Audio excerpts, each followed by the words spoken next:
Blog Talk Radio.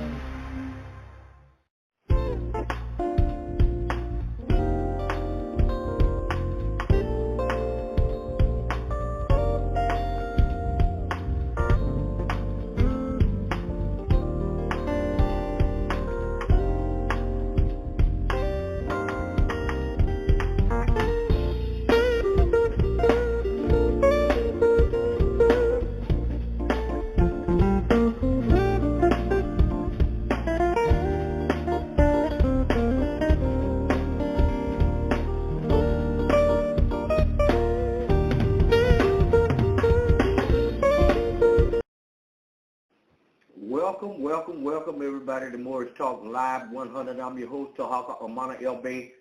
And early this morning, we'll be talking to the single brothers out there. The number to dial into the broadcast is 563-999-3443. Press 1 on your phone. That'll give me an indication that you got something to say, because we're going to deliver some information this morning. I have to apologize to you all because this show was supposed to be done last night at 7 o'clock. However, when it comes time to do the show, we got some technical difficulties again. But nevertheless, we can't let that stop us. We got to get the information out there. We'll be dealing with why a real man won't sell no dope. Okay? Don't get mad with me. We just finished dropping. What should a real man be doing with his life? How should a single man carry himself in public? What should a single man do about sex? Should a single man ever pursue a woman? What about a single man and his knowledge of self? What should a single man do about dating? What should a single man do about his health? How many women should a single man have? These are just a few of the questions that we're going to deal with here this morning. And what I'm going to do is I'm going to give you my position exactly the way it was delivered to me a long time ago. But before we do, I'm going to go up here and deal with these commercials. When I come back, we're going in. Y'all hold on a minute. Once again, don't wait until it's too late. Hi, I'm Tarhaka. Get out of debt now. Use what you already have at your disposal. Try living in the private for the first time in your life. Go to TarhakaDebtElimination.org. What are you going to do when the economy collapses? What are you going to do when life in the public becomes so unbearable you don't think you can survive? There is something you can do now. Gain the benefit now of using the private banking and credit available to you. Avoid the loss of your hard-earned cash, which are debt notes. Go to TarhakaDebtElimination.org. Request my free report by filling out the Contact Us form, and I will rush the report to your email box. Act now. We still have a small amount of time. TarhakaDebtElimination.org. Okay, we're back. Now, first of all, the first question is, why a real man won't sell no dope? Okay. This is how it was delivered to me. Now, the man that told me this is in my opinion, a very, very wealthy man. He the brother had a Mustang 5.0, had a Corvette Stingray, Harley Davidson motorcycle, a motorhome, 3 pickup trucks, a race car that he built, and a house that he pretty much built, and several other items. But he and I were real good friends. And he had a twin brother. And I would ask him, I say, how your brother doing? And he would always respond, that boy doing all right. And to the point, I asked him, I said, well, why you always refer to your brother as a boy? He said, because he's a boy. That's what he is. He's a boy. Now, I know your brother. I got much respect for your brother. Your brother got stoves. He owned buildings, all kinds of stuff. So you keep calling him a boy. That's what I say, he's a boy. I said, okay, man, I'm going to leave that alone. But lo and behold, one day, it hit the newspaper. His brother that got knocked off. They moving pounds of cocaine through the city. Couldn't find out his brother was top dog running. So I went around there. I see, I seen the paper, man. I seen your brother. Yeah, they sure did. And every bit of it in there is what they said about it. I said, all right. He said, didn't I tell you he was a boy? I said, okay, man, how you equate that? He said, let me tell you something. He said, a man ain't gonna sell no dope because he don't want to hurt nobody. That's why I call him a boy. I said, okay. Okay. I said, I got you now. For those of you all who are listening to this, think about it. I ain't got to go all down in the details, but if you're a man and you're trying to sell some dope, which is poison, and somebody cross you, then you ain't got no business, you ain't got no other choice but to kill him. The object of this game is to go from the cradle to the grave without taking the life of another man. That's the object of the game. Anyway, now that we got that settled, let's go down here to number 9. How many women should a single man have? Okay. And it's just my personal opinion. I personally believe that he should have as many women as he can afford. If you can't afford it, don't do it. Run around from pillar to post, skirt to skirt, woman to woman, lying, and getting them pregnant, and walking around with your chest stuck out, talking about how many women and how many children you got from all these different women. And you ain't taking care of nothing. But then you turn around and call yourself a man. Stop lying. Okay. He can have as many as he can afford. Now the reason I I'm saying this is because I know this for a fact. I done already seen it. We have some brothers, they ain't calling no names. Filthy rich. One of them had 3 wives. All the wives had children. All of the children from all 3 wives,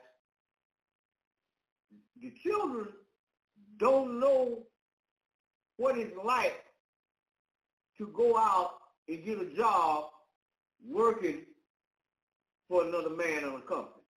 They don't know nothing about that. They've always had their own company. All the wives had everything that they needed and wanted, all of them, and all the children. Now, this man was able to do this successfully. And the most interesting part about it, in my opinion, is there was never any argument or disagreement that I ever seen between the women. Never heard of it, never seen it. Wasn't no commotion, no chaos, nothing about where you over there with her and that, none of that. None of that didn't happen. Now, I was quite fortunate to be educated by these brothers. There were 3 of them. I learned from them. They taught me. But before we get down and I tell you what they taught me, we're going to go up here and we're going to look at what's going on now inside the United States of America. We're going to run this little bit of information right here. Let's see what everybody else got to say. I have noticed some men don't like to date women that have kids. Is this not? Is it normally men who already have children or men who don't have children? Sometimes it's men that already have kids, Mm-hmm. and which is sad because it's like you already have kids, but you don't want to date someone that has kids. Mm-hmm. Do you think that the economic times that we're in has a lot to do with that? Because I can see that a man who possibly has children with someone else, and then they come into a relationship with a woman who has children, they may not want to carry that financial load Mm-hmm. of the responsibility of having to care for this child also. Right. Economically, I don't know. That's a tough question, actually. Mm-hmm. It's very tough because, like I said, everything plays a part in everything. Economically, yes, it is hard. Yeah. Yes, it is. Yeah. When you look at like back then, Yeah. it was much more prevalent for a man to be open to taking a woman with children. It was Yep. easier to do that, especially when you consider being able to afford a bigger family back then. No, it was much more likely for a person to create a bigger family for themselves than to take on a ready-made family from a person that they was not supposed to be with in the first place as far as being a step-baby daddy. Listen, man, the thing about it is that they keep trying to shame y'all for having preferences. And I don't know where that came from. Actually, I do. It came from men starting to have standards today. And now they're trying to use the simp era, because that's what I'm assuming that she's talking about, because all around the world and in every other culture, and even back in the United States of America, it used to be shame for a woman to have children out of wedlock. I mean, I even remember when we used to shame promiscuity, or we used to shame when women was out doing things and they didn't have a husband or they were sleeping around. Now, they didn't mean that it wasn't happening, but it was more or less happening under the radar, and it wasn't as promoted like it is today. I even remember reading the Scarlet Letter in school. I don't know what grade I was in or whatever like that, but we had to read the Scarlet Letter. That was one of the books that was required, or that we was able to read in school. Now, if they try to put something like the Scarlet Letter in school, you're likely to get a protest from parents, from these modern parents that was raised in a single-parent household by women that embrace feminism. And it's unfortunate, but they're trying to shame you for having standards. And I'm telling you, don't back down. Don't sit there and think that it's something wrong with you because for whatever reason, whether you are a person that already has children, or if you don't have children. It's nothing wrong with you deciding that, hey, this is not what I want to do. I don't want to take on somebody else's child. And vice versa for women. If a woman says, yo, listen, I'm not really interested in taking on a ready-made family. I'm okay with not having kids, or I'm okay with not talking to a guy that don't have kids if I don't have kids. I'm cool with that also, because I just think that that's just being responsible. You only get one opportunity and one life to live, and so it's your responsibility to make sure you do the best with it. Now, the thing that we do shame is people when they decide that they want to have children out of wedlock, or they just want to randomly take their baby daddy, or they wasn't thinking, or they did it out of lust or whatever, and then they decide, oh, okay, well, listen, I'm going to open up my legs, and you're going to let him bust in you, and you're going to decide to keep the kid, and you're going to make him pay child support, and he still want to play a role in his child's life, but then he need a second father or a second baby daddy, or all of a sudden your standards change when your value drop. How do you raise your standards when your value drop? It's supposed to be the opposite, but in no other thing in the world, whether we're in corporate America or whether we growing or whatever, do you become less valuable, but then you have higher standards and requirements. That's like a poor person saying that, oh man, I only drive a new car.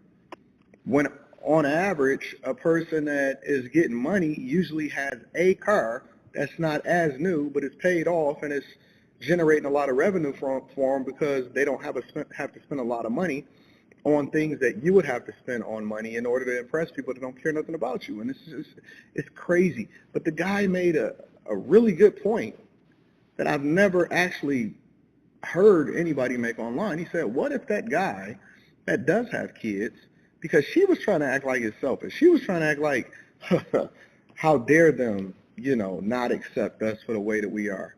Like we don't have options. But she was trying to make sure that she was shaming him. And then the guy made an interesting point. He said, what if he realizes that it costs more to raise a kid than ever, especially considering inflation, and 100,000 ain't 100,000 no more, or 50,000, because let's be clear, on average, most people are not making $100,000. And what if he decided that he didn't want to take on that financial burden? And she didn't have an answer for that. She didn't have an answer for it. And then the other girl was talking about, yeah, back in the day, they would have been more willingly ready to take on. That's what's wrong with y'all, is that y'all think that that's the truth, and that only came from these boomers and these Generation Xers that simped out, gave us feminism, and ruined the community because they didn't have any standards. Man, y'all think that. That's why y'all feel comfortable going out there and sleeping with anybody and everybody and having a whole phase, because this whole phase is crazy that you can go out here, trick off, and then say, okay, you know what, I'm ready to settle down. Who's the best available option? And why don't I have the top 1% man? And why isn't he paying 100% of the responsibility and the resources? And y'all think like that, and you think that makes sense. And then you think that we supposed to look at you and say, look at little Future right there that's named after look at little Future right there that's named after a rap persona and not even a junior from the person that had him and is not responsible in his life. Let's all have the Sierra's prayer. And listen, I think that step baby daddies are a pillar of the community. I think that they are a gift and a curse. The gift part is they're superheroes in that they're doing something that I would never do or advocate for somebody else to do. And if you're willing to throw yourself under the bus in order to make sure that you save the community and save people from their own bad decisions and fix something that wasn't supposed to be here in the first place based off of the bad options of somebody else, and God bless you, and I think you need your own holiday. And they curse at the same time because they're validating bad behavior. And I think that it takes some strong decisions and a level of shaming and responsibility and forcing people to make a better decision and to raise their kids better and get back with their baby father, which I think is also enabling bad behavior, which is one of the reasons why it's also a curse. And so when you think about the yin and the yang, it kind of fosters more of this feminist behavior and mindset versus, and also in including the fact that it does do more to save communities. A lot of y'all needed fathers, and instead of holding your mama accountable for not or forgetting what they back with their baby daddy, or you was weaponized against your father, but then you celebrate your mother, and we spend more time celebrating mothers on Mother's Day, and fathers get socks, and Father's Day is an afterthought, is wild to me. It's absolutely wild to me. But I'm curious as to what you guys think. Why do you think that women like this have this narrative, believe this, and have this mindset?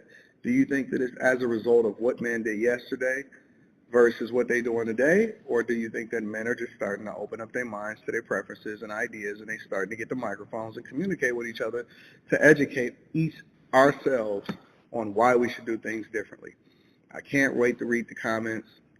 Make sure y'all tap into after hours tonight, because I didn't do after hours on Thursday because I had a whole lot of stuff going on with my software, and I got to rebuild some stuff. All right, we're back. The brother has some interesting information to say. We got a whole lot of brothers out there. They are trying to make the transformation from boy to man.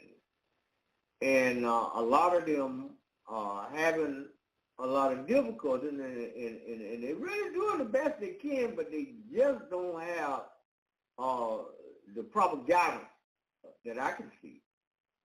And the reason why I'm saying this is because I was fortunate enough to be taken up under the wings of 3 different men. All these men were wealthy men.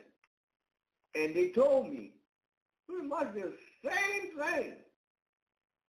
Now, the first thing they told me, they said, well, first of all, you're young, you're strapping, you're strong,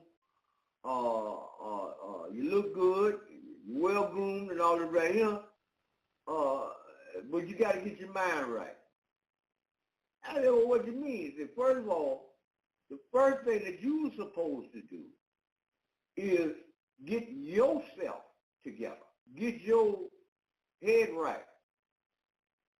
Knowledge of self. That's the first thing you got to get right. That's where your power going to come from, out your mind. The next thing you have to do is accumulate what it's going to take for you to take care of yourself. If you know you're going to need money, all right, get your money. And after you get and build your castle, or buy your castle, using the knowledge that you got, which is your power.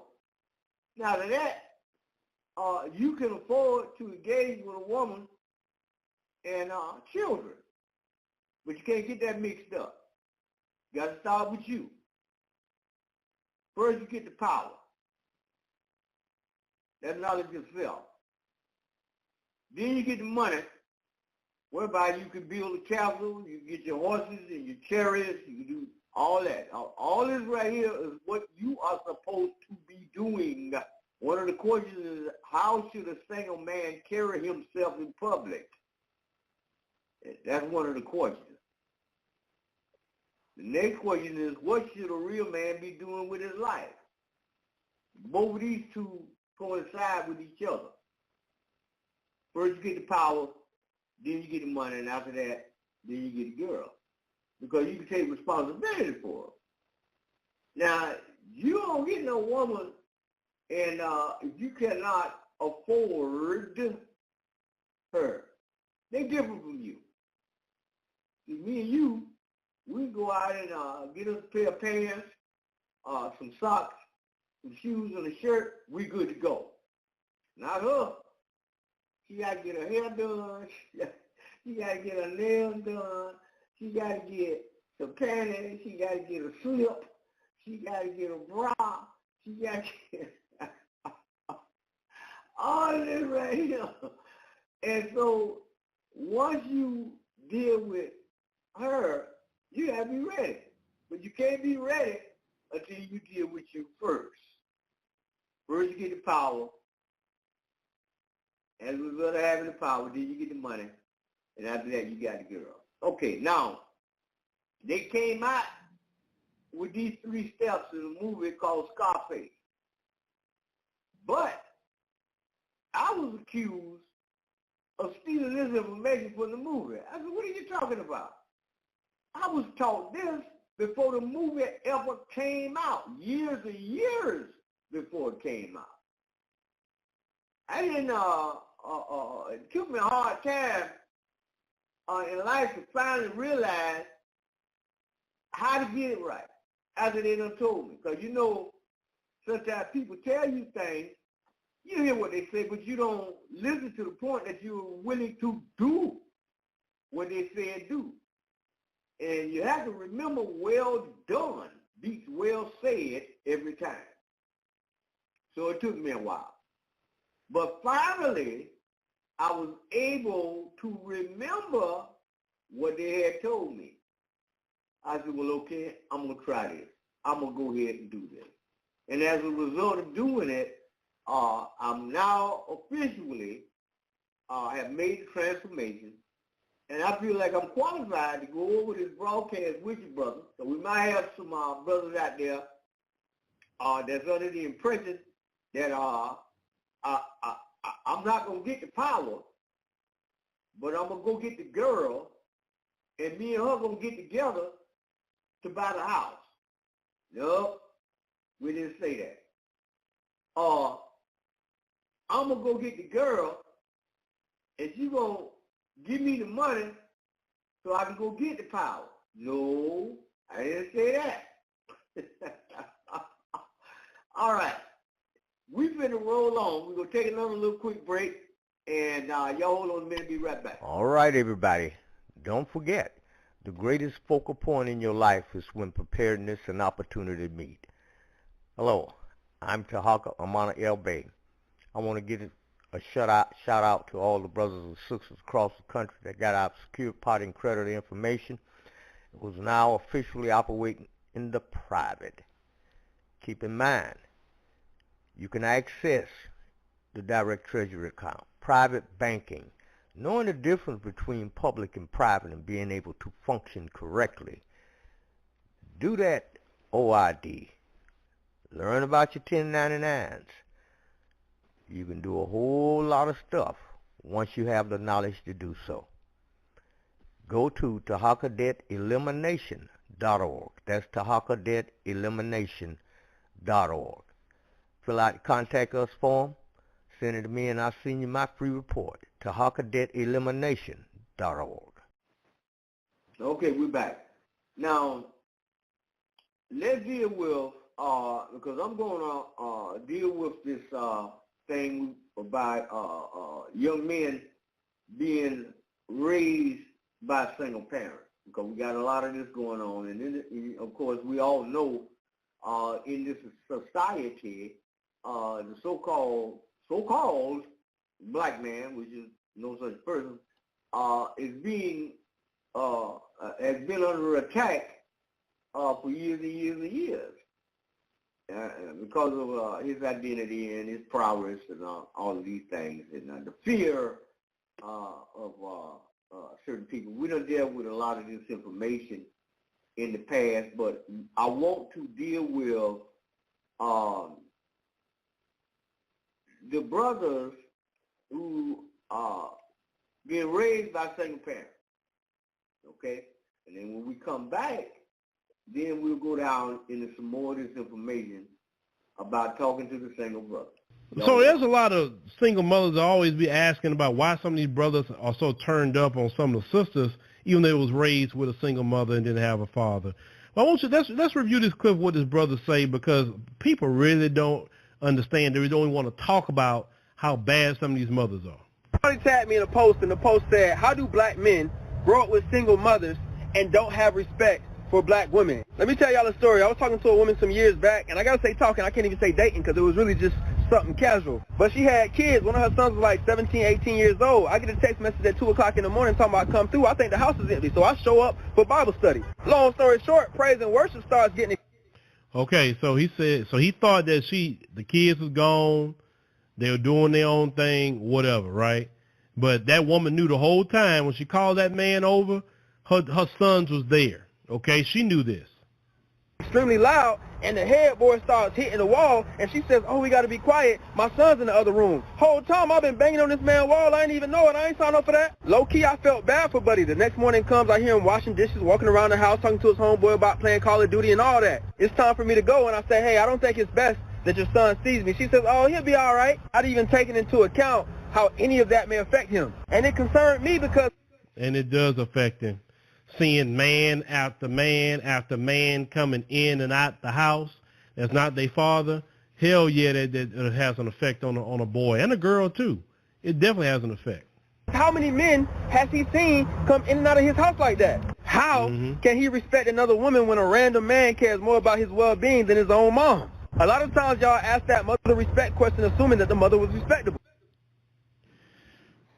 You know, a lot of times when you have a lot of brothers that's so turned up on the sisters, I'm telling you as a man, a lot of it comes from their mother. It don't come from the women they were dating. It comes from their mother. The only thing that the women that they date that's in the community can do is just maybe do or say something that triggers them from their childhood, that's something about their mother. Now, some women may say, well, some of these men don't even want to fool with black women, but we look like their mama. Exactly. That some of their mamas have done them so bad that some of them have just turned away even from black women. Some of them. Because of their mama. I'm telling you, a lot of it is with their freaking mama. Listen, in the black community, oh, mamas are so great. Mama do this. Mama strong. Mama work, man. They got mamas out here who are whores. They got mamas out here who just drop their kids off at grandma's house just so she can always go out to the club somewhere. So she can go hang out. Go lay around with her new little boyfriend. She can go drop him off. You think that child don't pay attention to that? Every time you look up, you're trying to get rid of him. That boy see that. That boy see that man coming out of the house 2, 3 o'clock in the morning. You think children, they sleep. Them children be up. They be up 3 o'clock in the morning. And they be hearing everything that's going on in that room. And they see them men coming in and out of the house. And as that child grow up, he has no respect for you. And in turn, he don't have a lot of respect for black women. Because it goes all the way back to their mama. Now, of course, I'm not saying that you should walk around not having therapy. Because a lot of these brothers do need therapy. They really do.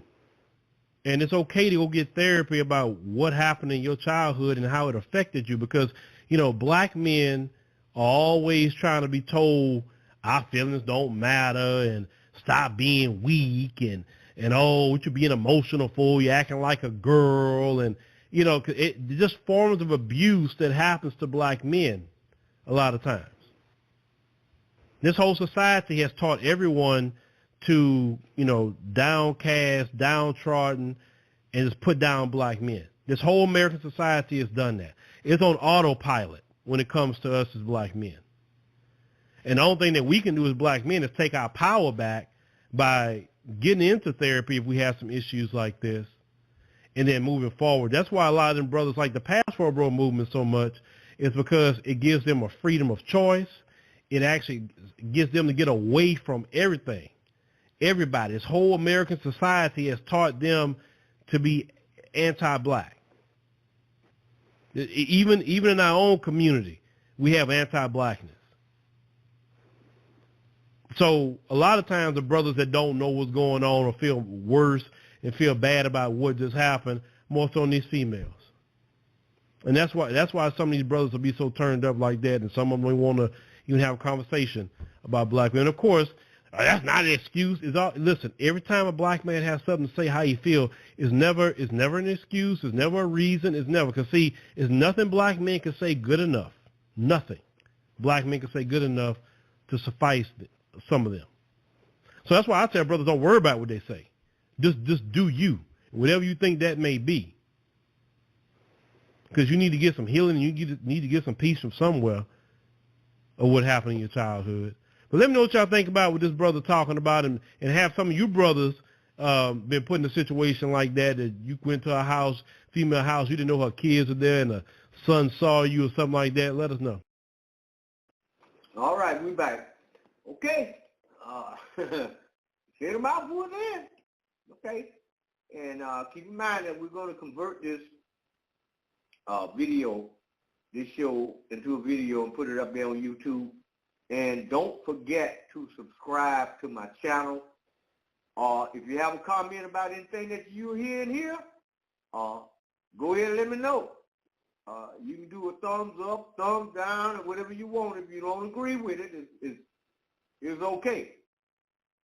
The only thing that I can do is do what I was taught to do by the men who told me how to do it, how to make transformation, how to go from boy to man, what you supposed to do, what do you do?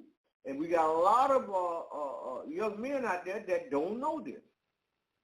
That wasn't easy because when we was children, we had the brothers down the street. They got out of Vietnam and big strong brothers. They didn't have nowhere to go. Wasn't nobody give them a job and all this right here. So they had to do something. So they took responsibility for me and my brothers. And exercising, we pumping iron and lifting weights and playing football and basketball, and we were doing all kind of men stuff. But a lot of these young men today, they don't have that, and nobody is stepping up to the plate to tell them anything. But nevertheless, we're having this broadcast here tonight, and I'm going to take a little quick break. And I'll be right back. Y'all hold on a minute.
Questions that I have here is, should a single man ever pursue women?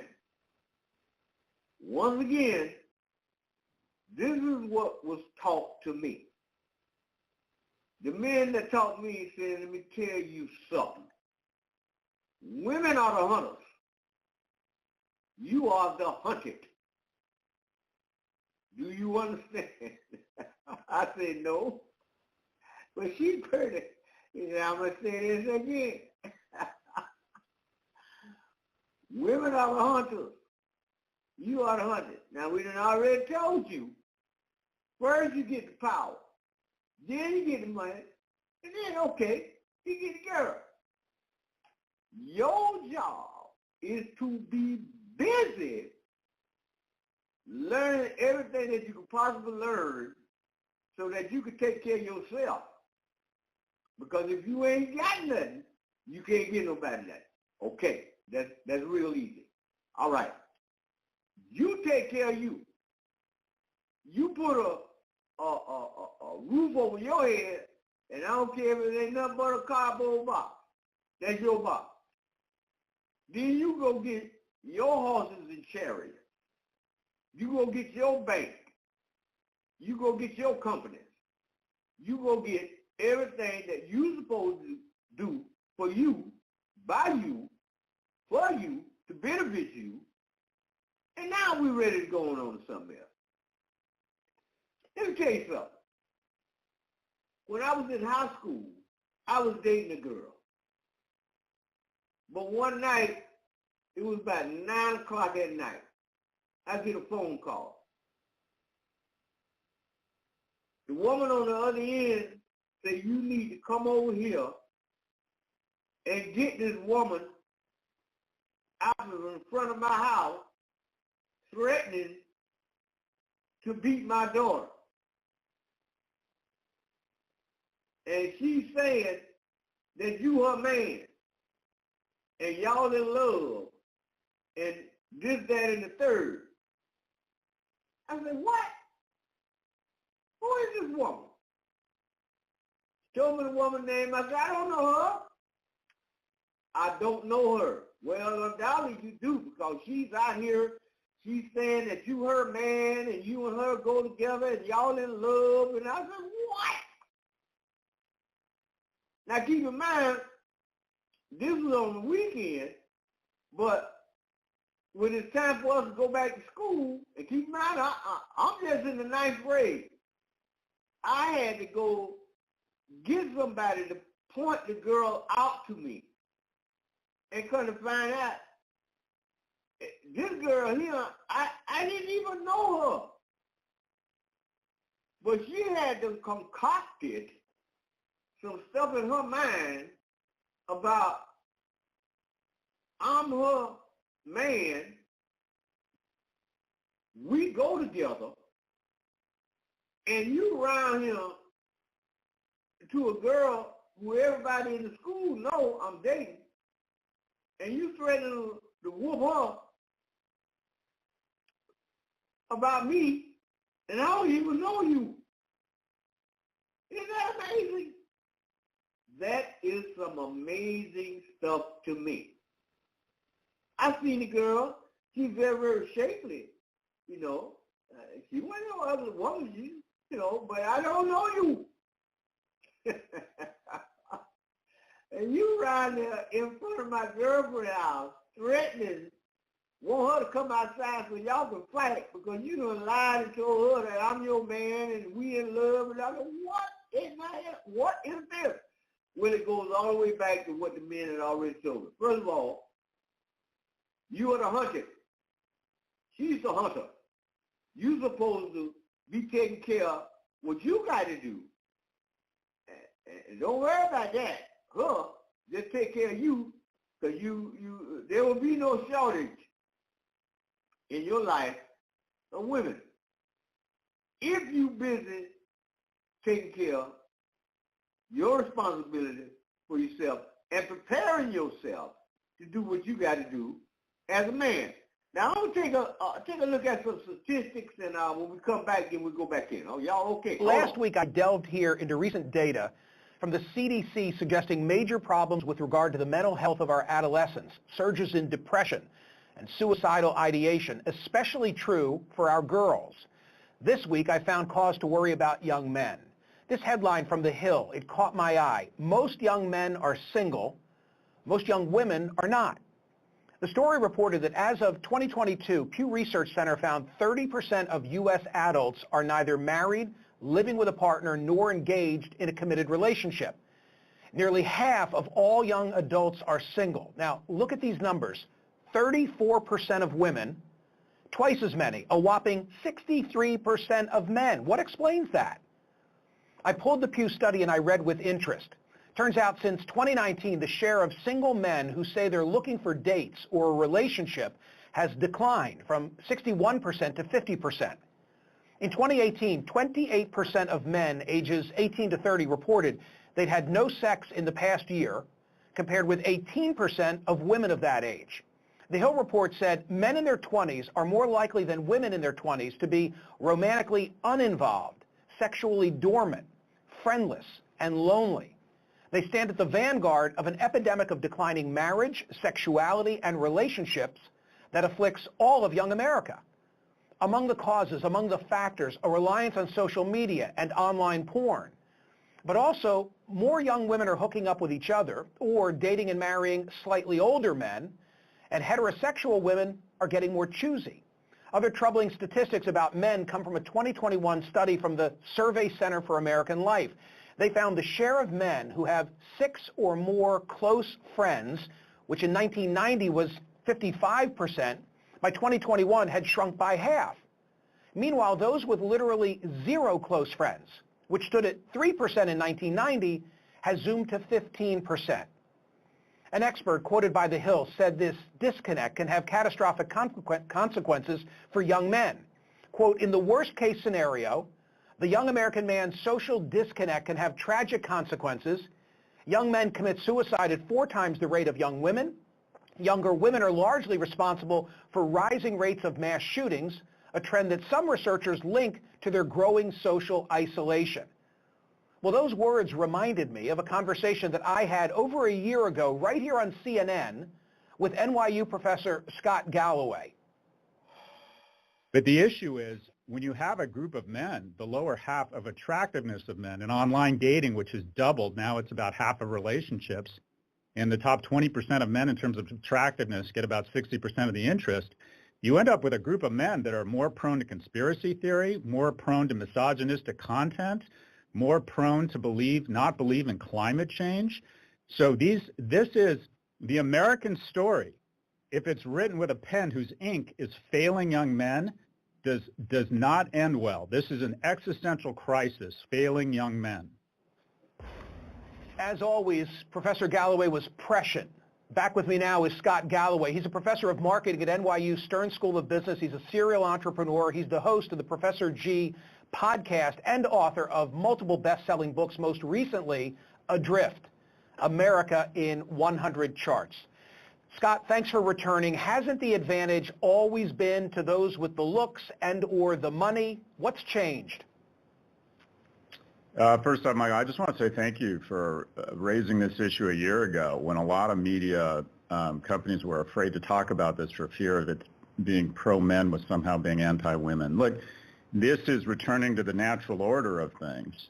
For the majority of history, a small percentage of men have had the majority of the mating opportunities. But in America, we decided to make a huge investment in what would probably be the greatest innovation in history, and that is in the middle class. From 1945 to 1947, 7 million. Okay, we're back. Now, let's go back to what I done told you. Women are the hunters. You are the hunted. Don't forget that.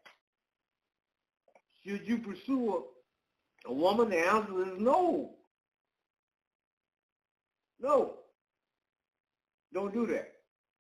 Your job is to take care of you. Get your power. Get your money. Get your bank. Get your horses. Your chariot. Get your army. Get your weapons. Get everything that you are supposed to be doing as a man. That's what you are supposed to be doing. You don't have to worry about her. She coming. Because there's one thing you will discover about a woman. A woman, when she sees what she wants, she's going to get it. You can't stop her. When she sees what she wants, you can't stop her. You're going to get what she wants regardless. That's why I've been looking at a lot of men, I'm in love with the girl, and we get married, and all this. Okay, oh, that's fantastic, man. Well, congratulations. You know, you ready for all that now? Oh yeah, man, I'm ready, man. You show you ready? Yeah, man, I'm ready. Okay. 4 years later, they done fell out. He go and he got an apartment, an uninsured apartment, but they finna get ready to get a divorce, and he trying to hold on, and this, that, and the third. But anyway, they come to a little settlement. Said, well, when Christmas comes, you come around here, you can bring your children their toys and stuff, and you can spend a day around here. We spend a day together. Okay. However, when he go to work, because we already got this plan, the boss man on the job told him, said, well, look here, fellas, we usually work on Christmas Eve, but this time we closing up shop, and y'all going on home, and you ain't got to worry about working on Christmas Eve. Y'all going on to the house and spending Christmas Eve and Christmas Day with your family. So the brother goes home, stick the key in the door. When he get in the house on Christmas Eve, because he's supposed to be there on Christmas Day. When he get there Christmas Eve, she in the bed second to another man. He walked right in there and looked dead at her. Eased out the house when he got a 38 out the car and came back in there and shot both of them. Killed her instant. Shot him, he fell up on the side of the bed. He thought he had killed him. Called the popo. Popo come down there, and he's sitting in the living room with the pistol on the table. He got the pistol. Said, we're going to have to put you in handcuffs, and we're going back in and look at the crime scene. When they go back there, they say she dead. And but the brother, he on the side of the bed playing dead. They get him up and bring him out. And when he see this brother ain't dead, it took about 5 police officers to try to hold this joker down in handcuffs. He's trying to get a hold of this man. Okay? You want to avoid all of that. You get yourself together. Get your power, your money, your bank, and get everything that you got to get together for you. And remember, if you ain't got nothing, you can't get nobody nothing. So therefore, you ain't got no choice but to start with you. Get yourself together. And I see grown men, they be, and I can't call them men because I was taught better. As soon as they do it, man, that's a fine, oh man, she put it. Okay. All right. But what you doing about you? Now, I'm not saying to anybody, don't look at a woman and say, well, she's not cute. I ain't saying that. Only thing I'm telling you is get you together first. You ain't got to worry about her because she see you when you ain't even looking. Okay? Y'all hold on a minute, and we'll be right back. Y'all hold on.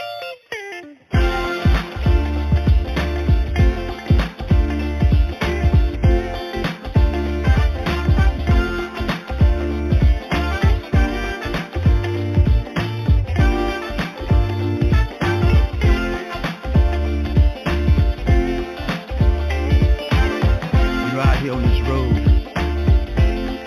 it's to be kind of lonely sometimes.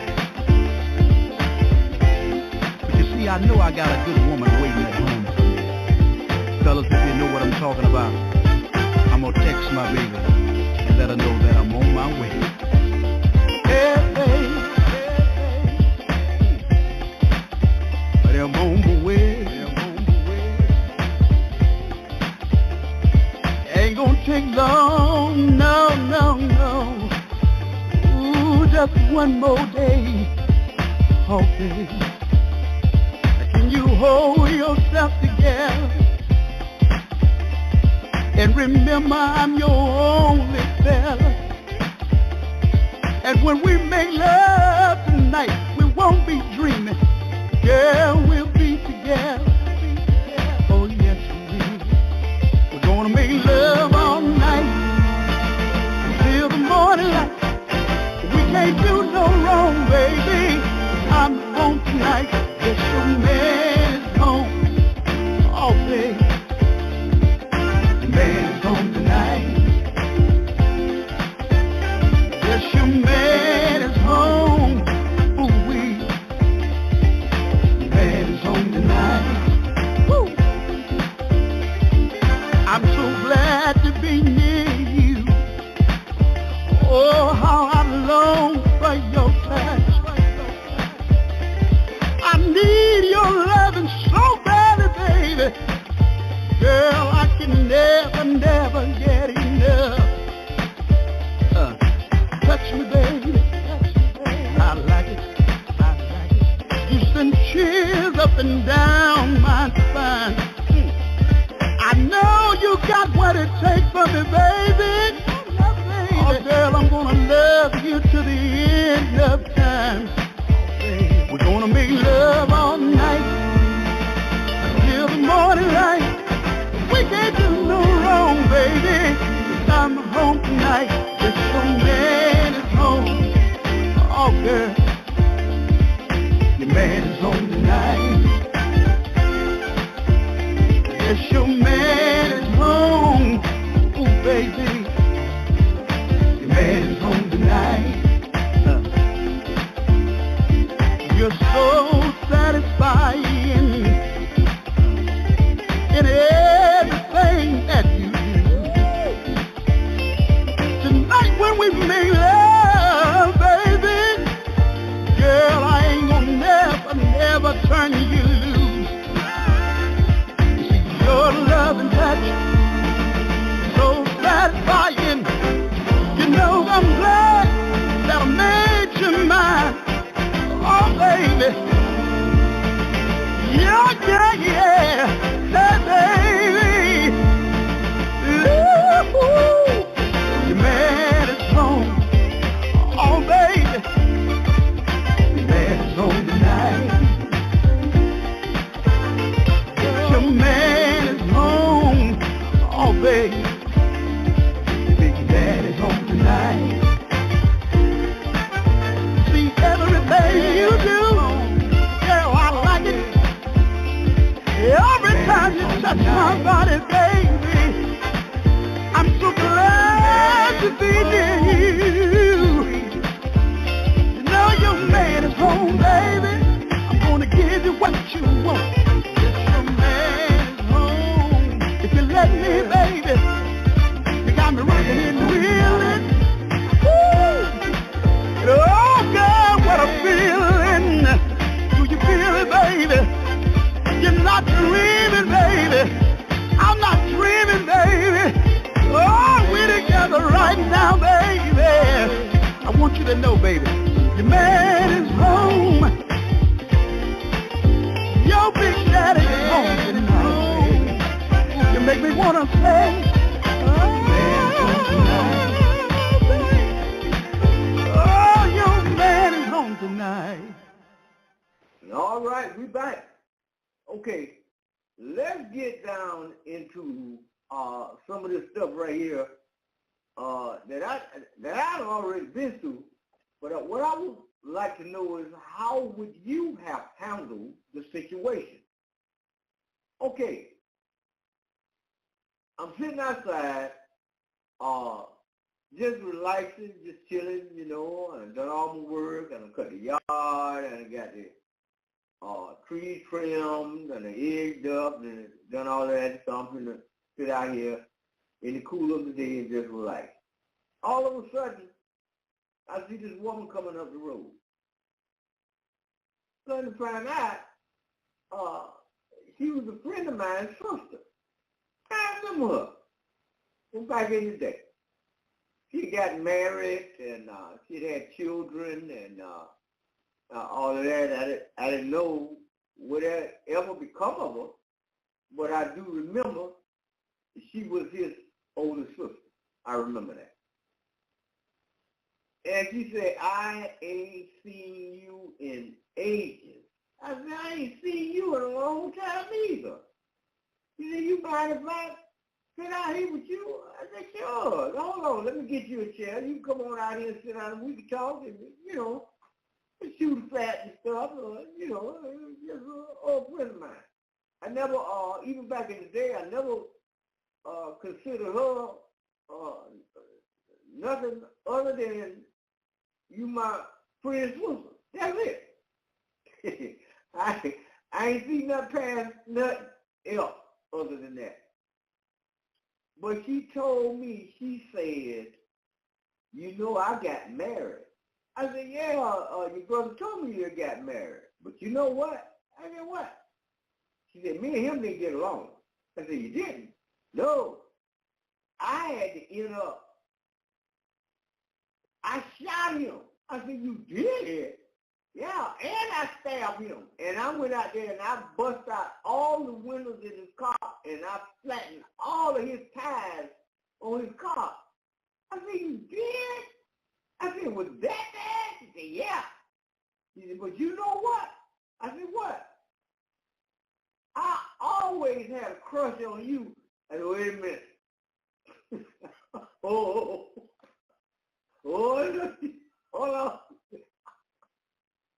She jumped up and went in the house where my mama was and started crying and telling my mama that she was in love with me. She had always been in love with me, and I have never paid her any attention and all this right here.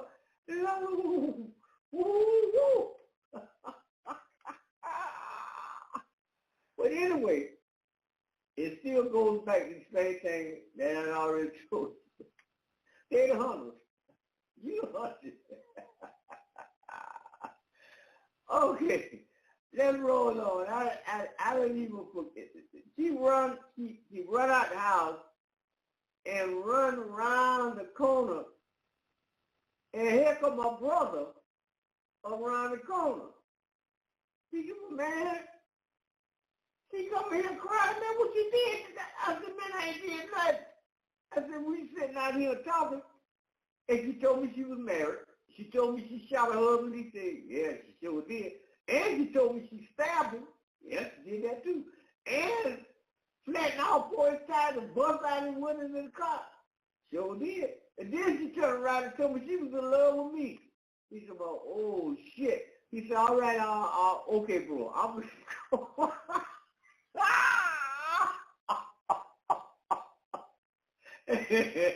He said, man, I'm going to go right here and straighten this. I said, please, man.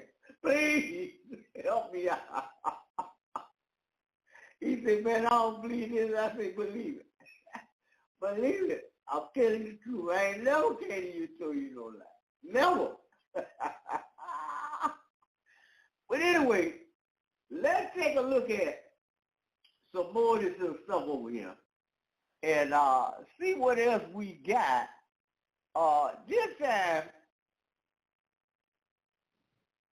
let's deal with, wait a minute, what I want to deal with is out here, we got people from other countries.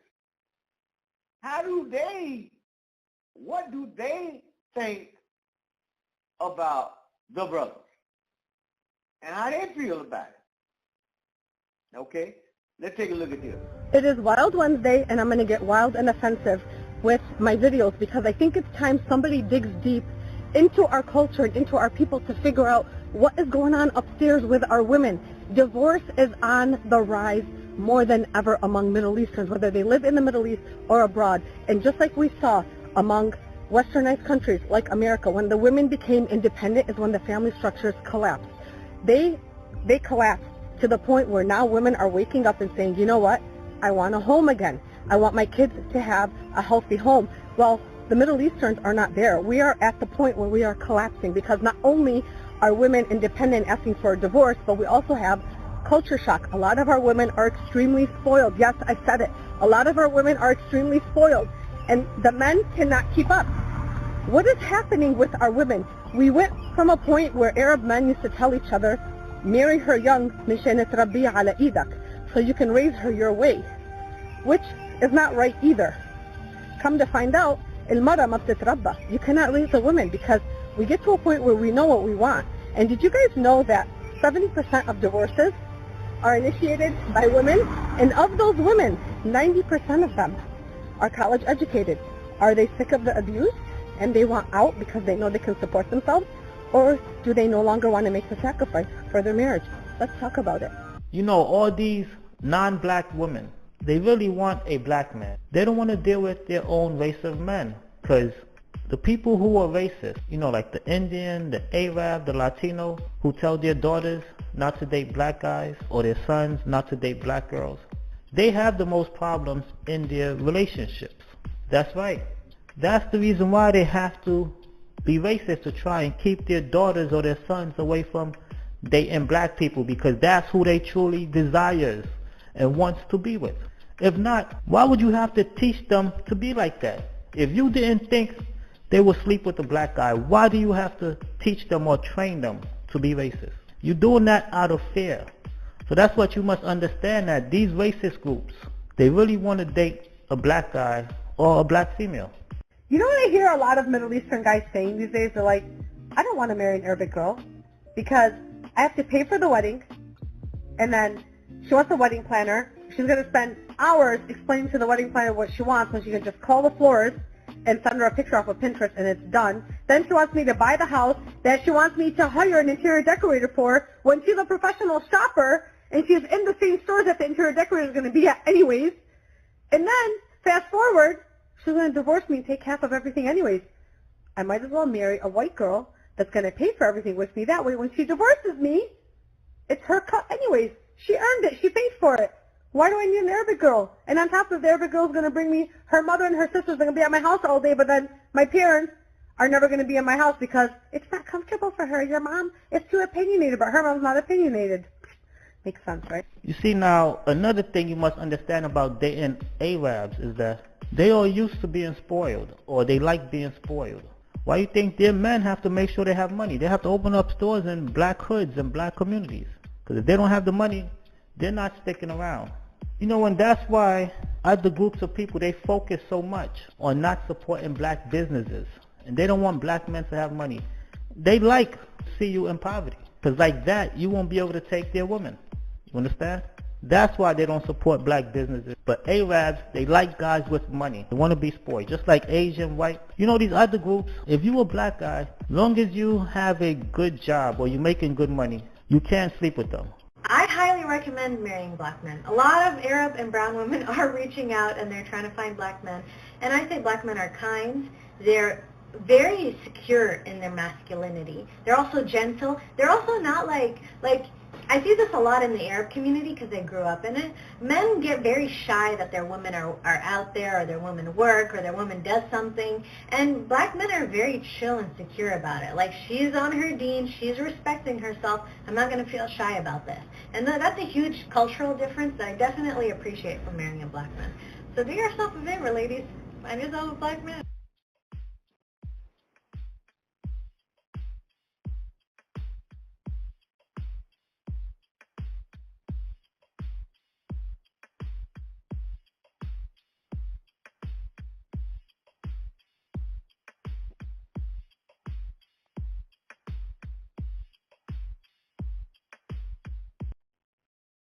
All right, we back, everybody.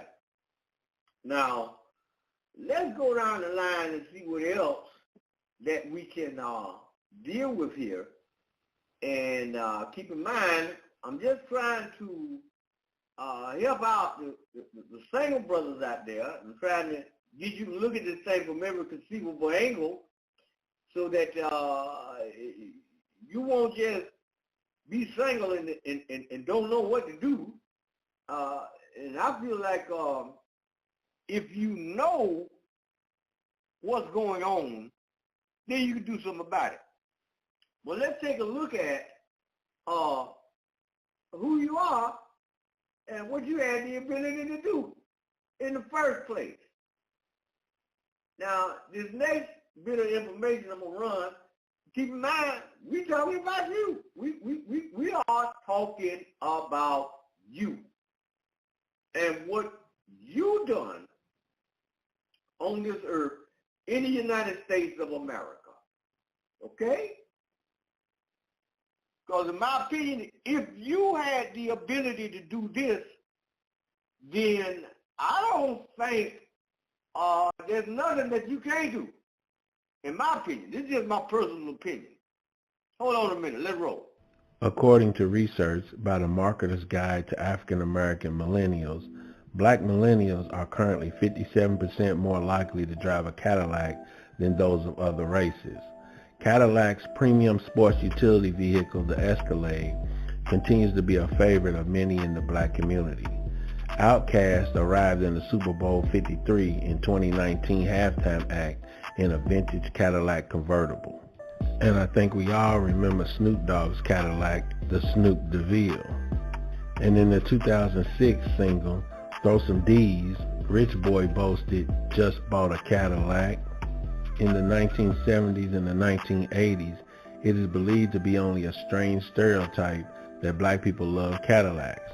But it turns out that black people didn't develop a fondness for Cadillac by mistake. Cadillac made its debut as General Motors' premier luxury vehicle in 1903. It was a huge hit and became well known for its superb engineering. But GM had an unwritten rule to avoid selling to black people for many years in the early 20th century. These discriminatory practices are implemented by Cadillac and other luxury automobile makers in an effort to capture the prestigious auto market. Selling to black people would diminish that status in their distorted minds and the minds of the majority of society. The Great Depression struck, and as you would have imagined, Cadillac was among the first businesses to experience a decline in sales. GM eventually permitted black folks inside their showrooms when they were about to permanently discontinue Cadillac. This is the story of how black people saved Cadillac. So sit back, relax, let's get into it.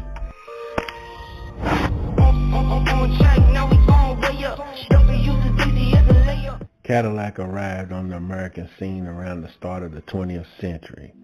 There were many more auto manufacturers at the time. There were 57 new car companies founded and 27 failed in 1903 alone. Numerous models that were introduced over the years are now only a distant memory. Hudson and Studebaker spring to mind. However, the 1903 debuting Cadillac is still in production today. However, it was once in danger of going under, but was saved at the last minute. The Cadillac was the most costly and top-of-the-line offering from General Motors. The Great Depression of the 1930s led the automobile market to decline significantly as a whole, and the luxury class of cars to all but disappear. Of the 1.7 million automobiles that General Motors produced in 1928, 41,000 of them were Cadillacs. GM's overall car manufacturing had fallen to under 800,000 by 1933. Only 6,700 Cadillacs were sold in that year, a drop of 84%. Cadillac was losing so much money that it was clear management would shut down operations. To do this, the GM Executive Committee was called to a meeting. An uninvited guest, Nicholas Drastad, knocked on the door during the meeting and requested to be heard for only 10 minutes. A talented technician, Drastad was in command of all of GM's service departments countrywide. Drastad claimed to have a strategy to turn Cadillac profitable within the next 18 months. He had seen a sizable number of African Americans in the service departments at Cadillac shops getting service done to their cars while he was touring service departments around the nation. They belonged to a small African American elite that included ministers, boxers, entertainers, attorneys, and physicians. GM had a policy at the time that prohibited its dealerships from selling Cadillacs to black people. GM believed it would harm the reputation of their luxury brand. Black people didn't often have access to status symbols. They were not allowed to reside in high-end neighborhoods or frequent upscale nightclubs. Cadillac's policy of not selling, however, was simple to get around. They simply paid white guys to front for them. Drystadt discovered that black people were paying white men $300 to buy their cars. The executive committee was advised to pursue this market by Drystadt. Why should a group of white men receive several $100s apiece when General Motors could benefit from the profit? The board accepted his argument, and in 1934 saw a 70% surge in Cadillac sales. Drystadt was appointed the head of Cadillac Division on June 10, 1934. His efforts were so fruitful that the Cadillac Division quickly achieved break-even status by 1940. Sales had increased by the factor of 10 thanks to the black dollar. This not only altered the market, but also the customer. Respect was given to black consumers as a real economic force multiplier that at the very least could boost the economy and maybe save a whole business and a large number of jobs. In their own showrooms, dealers still had the last say. In a 1995 Washington Post column written by renowned automotive journalist Warren Brown related a story that illustrated how late Cadillac dealerships used discriminatory practices. Brown's mother was denied entry to a Cadillac showroom in 1965.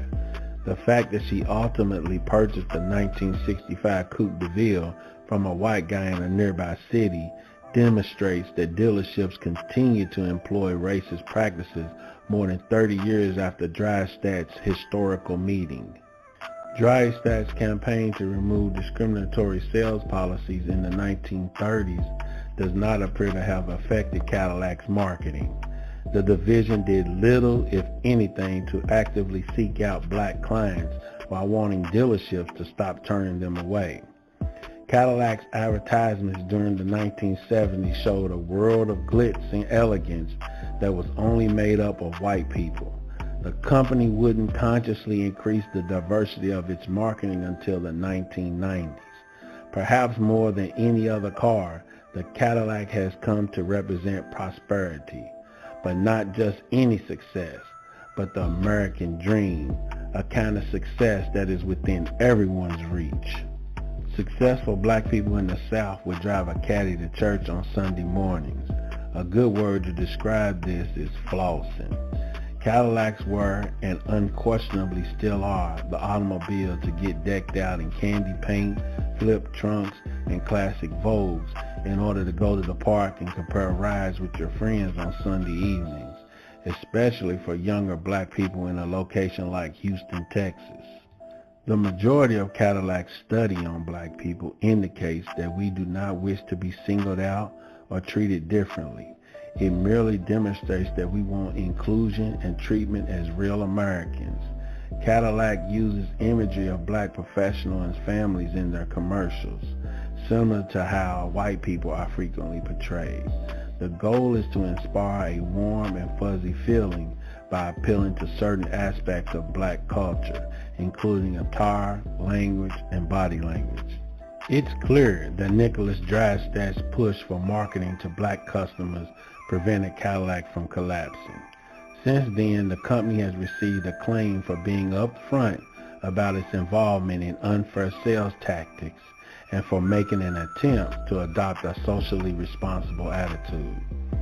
Clearly, the spending power of African Americans has kept many businesses afloat. We can only hope that one day we will utilize that purchasing power to save the big companies that we control. Hey, you watched to the very end. We appreciate it, guys. Thanks for watching another episode of Aggressive Intelligence. See you in the next one. All right. How about that? Now, here go my question. If you did that back in the day, how could you be having a problem with the sisters? Why don't you use the same ingenuity and your same power that you did that with to deal with yourself, and you got to worry about the sister. You got to worry about it. If you busy doing what you're supposed to do as a man, you ain't got to worry about nothing. If you're gonna be righteous, you be righteous with you. That's where it started at. Start with you. Make sure that you got everything that you need to do with what you got to do. If you gonna fall in love with something, why don't you fall in love with you first? Then you got some practice. then you can know how to deal with the opposite sex. You know how to do that. Okay? Now, let's go on to something else. Let's talk about the power for a minute. What's inside your head? Now, if you are a religious man, my question to you is, what is your religion? Is your religion inside of you, or is it something outside of yourself? Because prior to you growing up, you know, when you was a child, that you know nothing about no religion, you know nothing about no Jesus, no God, no, none of that. You're ripping and running, having fun, enjoying yourself all day long. Until somebody come along and say, well, look, I got to protect my child and take them to the church and introduce them to Jesus. Well, hold on a minute. Hold on. Right there. Is he inside of me, and who is he? And if I believe in something, the least I should be able to do is describe by definition whatever it is that I'm claiming to believe in. If you say that you believe in something outside of yourself, the least you should be able to do is describe it. What is it that you believe in? And what we will discover is there's a whole lot of people that believe in a whole lot of things that they can't even describe. They say, well, you know, the devil is in the whoa. What side of town does he live on? Where he at? So I can go over there and tell him you the one sent me over there so I can see him. Well, you don't understand it, because God said, all right, who and what is God? What is that? Well, Jesus said, who is that? Now, think about it for a minute. You got all of these things that you can talk about, but you can't define it. Now, reasonably, to the point that an individual is saying, well, okay, all of this has been verified as a fact. And if it ain't, then we got a problem. Now, let's take a look at why do good men remain single? Let's take a look at some of that. Hold on.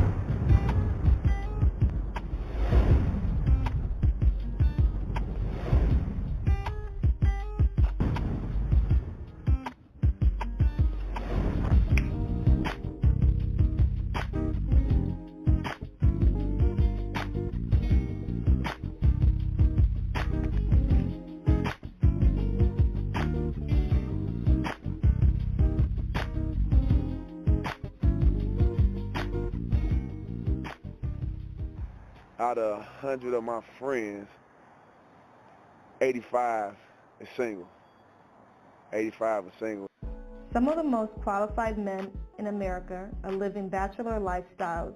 They're competent, reliable, enjoyable, considerate, and spiritual, but single.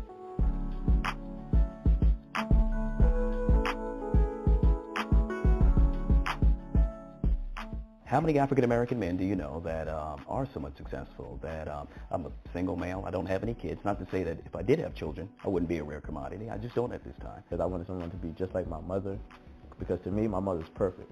Like, I don't see a flaw in my mother. You know, I'm so focused on character building and for my future with school. I think that women may look at a man for a particular dream they may have had, you know, or where he makes 6 figures, or, you know, this one is 6'4".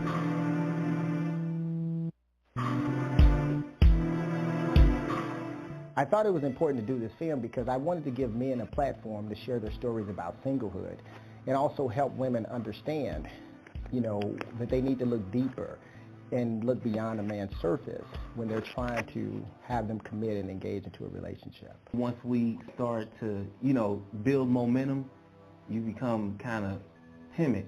You know, you're like, wait a minute, because sometimes it's too good to be true, and then you find yourself going into an area that you really didn't think you'd go into. I don't let a lot of people get in my space, because what I don't want is when I give you my space that I someone's going to, you know, be hurt from you. And so I always got the defense mechanism. I'm always on defense. The hurt that comes behind it, it makes you feel inferior, you know, to a woman, to a certain extent, and it's almost to the point of where you don't feel like yourself any longer, like you lose yourself somehow.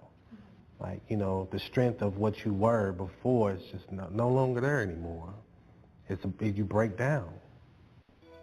Men living alone have increased over the past 4 decades from 5.6% to 11.8%, despite the fact that men are more qualified today to be married than ever before in history.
All right. I'm going to do it.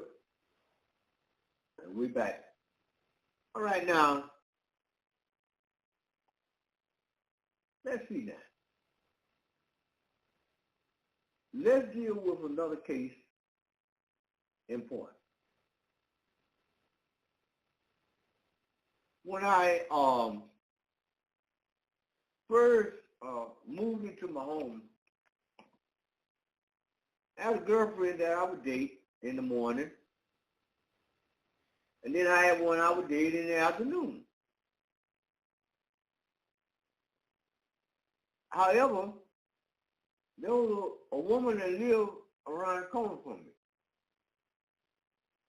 I pull up in the house from work, get out my truck and go in the house to relax for the evening and chill out for a while and get ready to go to work the next day.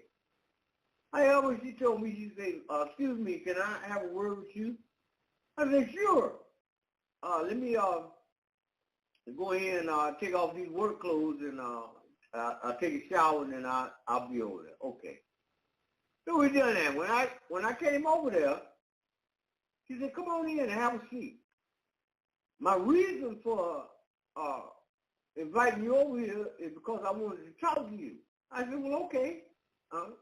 All right, I'm sitting here, I'm listening. First of all, I want you to know that I'm not looking for a man. I said, okay. And matter of fact, I'm not dating anyone. And I ain't even looking for no man. I said, okay. All right, well, what is it that you want to talk to me about? Well, that was just it. I just wanted you to know that. This was the most baffling enigma that I ever heard in my life. I mean, this was rocking me because I could not figure out why. I just moved in over here. I haven't said good morning, good evening, good afternoon to you. How you doing? Hello. Who are you? I ain't done none of that. I'm busy dating a woman in the morning and dating a different woman in the afternoon. But you done stopped me from going in my home and invite me to your house to tell me this. For what? Why? It is the most amazing thing that I've ever seen in my life. Amazing. Let's deal with this single mixer.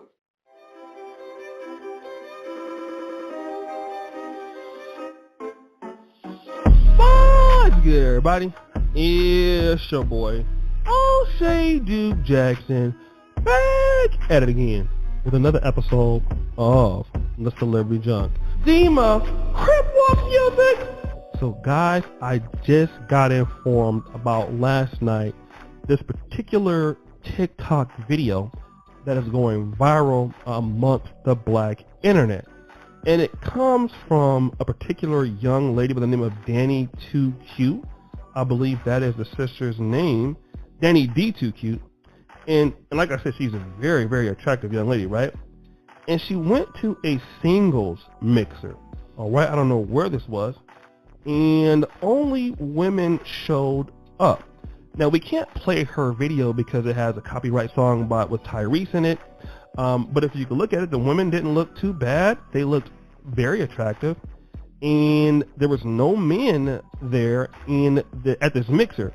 And the reason is for many, and we'll discuss this. Let's go back to 2015. A particular YouTuber was discussing this situation by the name of Obsidian Mumia Ali. You guys know him here as the Obsidian Media Network. He has the voice of the everyday brother. And he was talking about this sort of pandemic of black women going to these mixers to meet black men, and black men were just not interested in showing up. Now, you wonder, like, why would that happen? Think about that. Like, black men love to go to see where women at, right? Because, that one saying, like, where the hoes at, nigga? Like, we love to see where the women are at, right? No disrespect, but that's just a saying in the hood. We like to go to the clubs. We want to go to outings and concerts because women are there. But the issue is that black men who have participated in these mixers find out some things. And that is that most of the women that are at these mixers are not going to be interested in these particular black men. Who are the black men? The average black man. Okay? The women at these mixers are going to have the same super, like I said, super motivated, super entitled standards. They're going to be looking for guys who are 6'5", 6'4", $400,000 a year. It's equivalent to a black woman going to the church looking for that kind of God-sent man. And so what's going to happen is that a lot of black men used to go to these things, and then they would find out that, very few of the men were the ones that these ladies desire. Okay?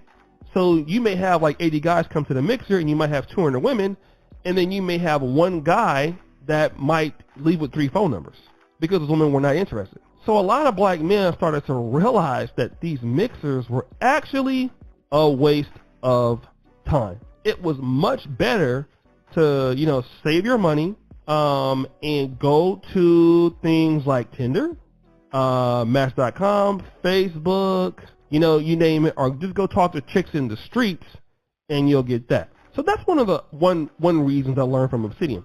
But secondarily, we just got to be honest. Black men have found other options.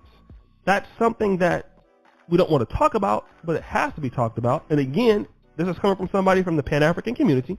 I'm a staunch, if you want to say my personal life, B1. I don't really talk about it a lot here on this channel, but if you've watched me on my Ken Ghana YouTube channel, then you would know I can sometimes get real deep in over there.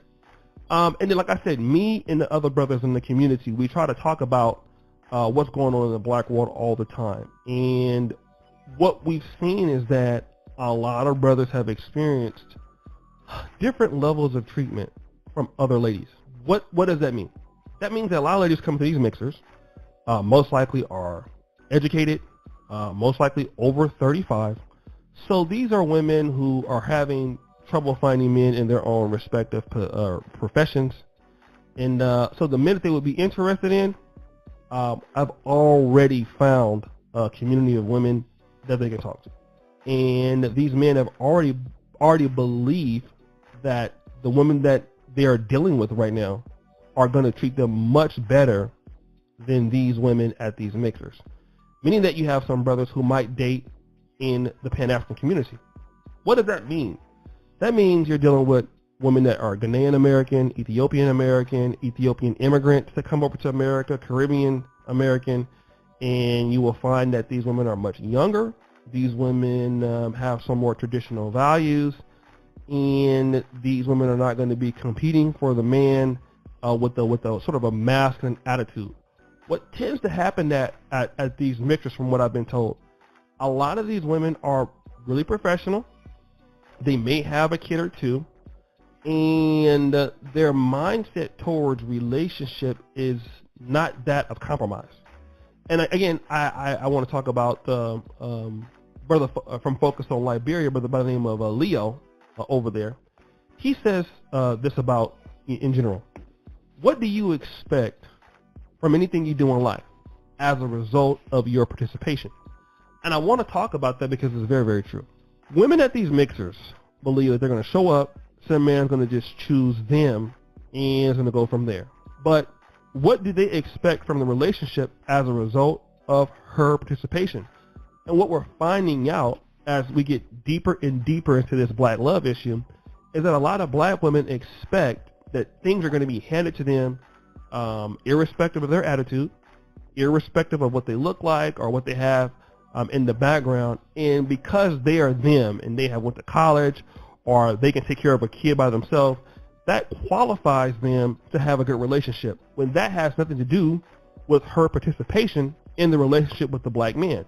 So what does she expect as a result of her participation? Many of these ladies are not trying to participate in trying to improve a man's quality of life or to be a good mate. They're looking at it only from what they can get from the situation. And so what happens when these black men who are wildly talented, who have experienced a multitude of different cultures, maybe have went to different universities and lived in different cities, they look at these mixers as a joke because they don't need to go to them. Most black men in the middle class, depending on what city they live in, don't need to go to mixers especially brothers in the upper middle class, because they're already taken. Many black men have a lot of opportunities. The world is not what it used to be.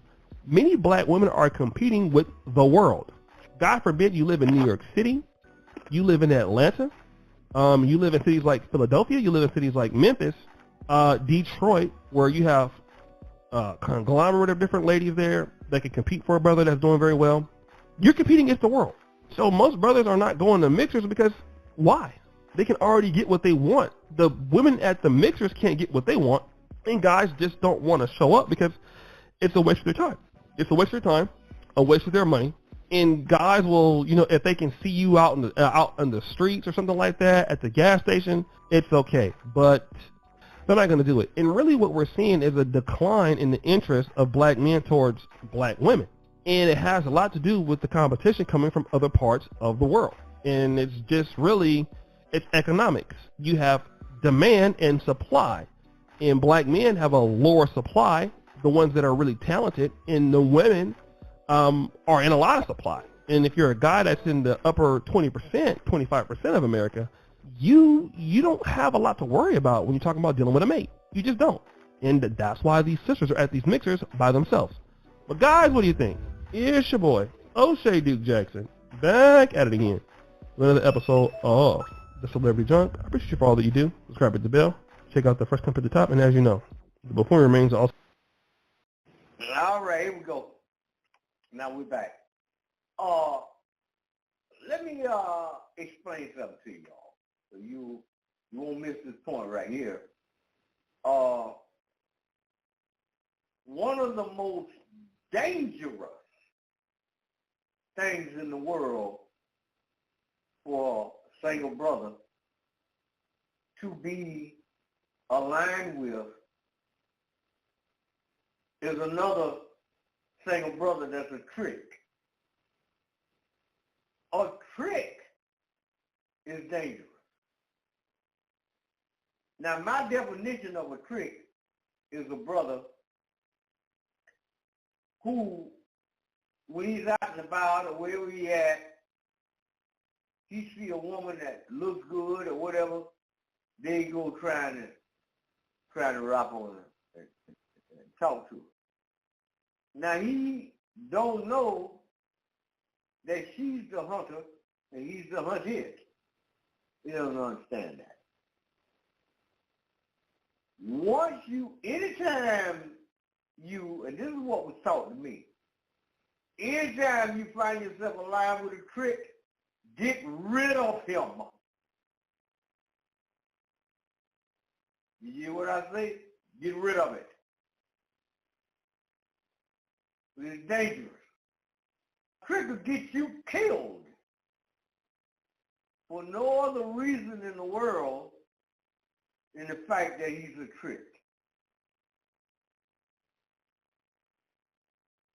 You riding down the street, you got your boy in the car, you see a woman, man, slow down, remember, roll down the window, man, hey, get him out of your vehicle immediately.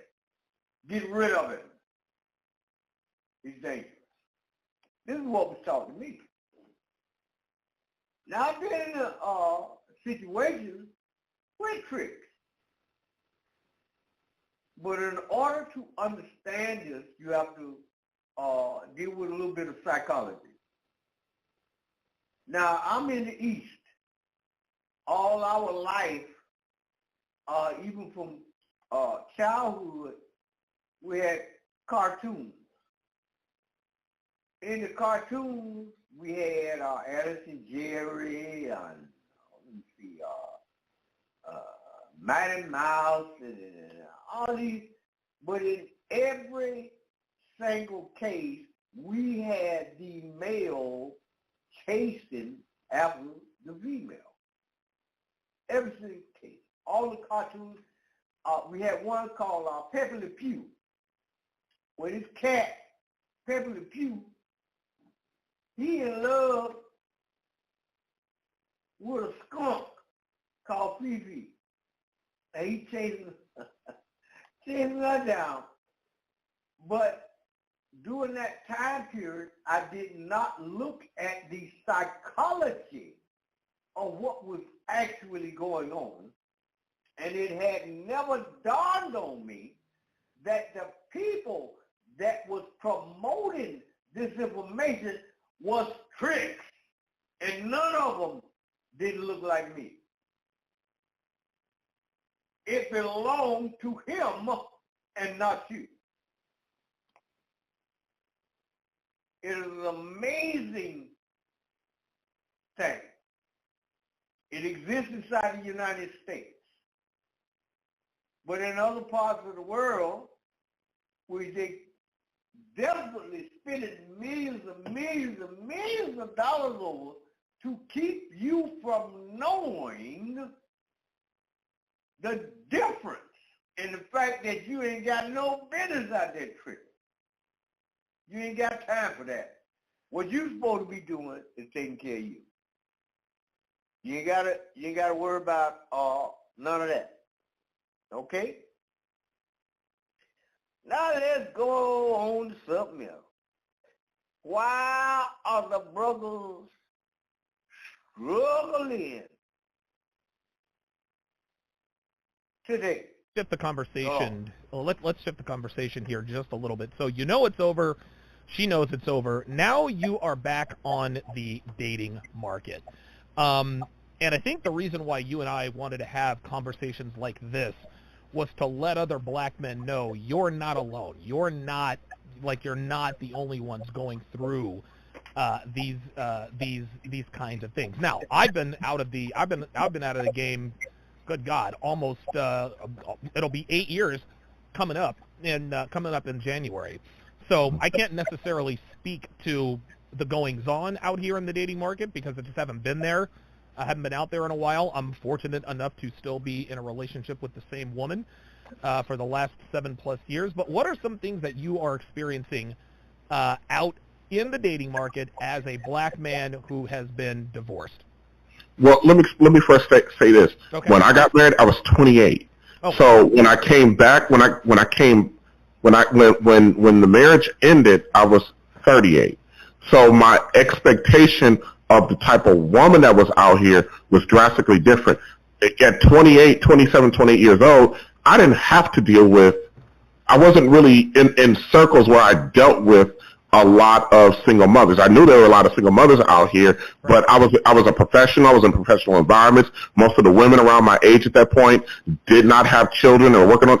So the biggest shocker coming out at 38 was what I had access to, which was nothing but baby mamas. Right. You know, and I hate to use that term, that derogatory term, but Fantasia is the one, believe it or not, Fantasia is the one that actually gave black women that term because they embraced it. When she came out with that song, This Is For All My Baby Mamas, that term didn't really exist until she came out with that song. Wow.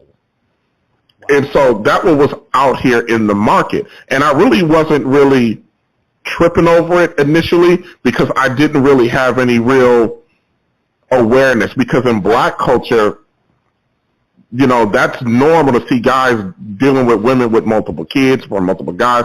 That's just a normal way of doing things. But when you're a guy on a different trajectory and you got different goals and you're in different spaces, you know, I'm a guy that, from on a professional standpoint, I go to like mayor's balls and high, you know, a tuxedo, fundraisers. One of my best friends is a vice president of a major bank. Oh wow! So you're used to going to like black tie events, things of that nature. Okay, gotcha. Yeah, gotcha. Okay. Yeah. And so you can't really bring Shaniqua with her 4 different baby daddies, you know, that type of. Let me kind of dial back. Okay. I took out a girl. I wish I remember her name, but she was the prototypical, you know, 3 baby daddy type of girl. I took her to Olive Garden, and Donovan, she started crying at the table. And I looked at her, I was like, you know, I was like, what's going on? I thought maybe she's dealing with something. And she goes, and I kid you not, she goes, I've never been to a restaurant this fancy. Oh my God. This woman cried at the Olive Garden. And now here's the thing. Shout out to Olive Garden. I love Olive Garden. I'm not going to act like I'm above going. No, I love like, dude, unlimited. Look, you and I, man, we're both big boys, right? Like we can appreciate the unlimited breadsticks, but for a woman to admit to you that this is the nicest restaurant she's ever been to, what was the rest of the night like? Did she behave herself or what? Yes, she behaved herself. She just was really blown away by it. Now, she ended up giving me some, but, she ended up not, of course it wasn't going to go anywhere. And at the time, I really didn't understand that it wasn't going to go anywhere. Right. But she did me a favor because she was like, listen, I can't deal with you. I'm not used to this. And I just couldn't wrap my head around it's Olive Garden. That's all I'm thinking in my head. Sure. This is not like some Ruth Chris or fancy restaurant where you got to get dressed up at.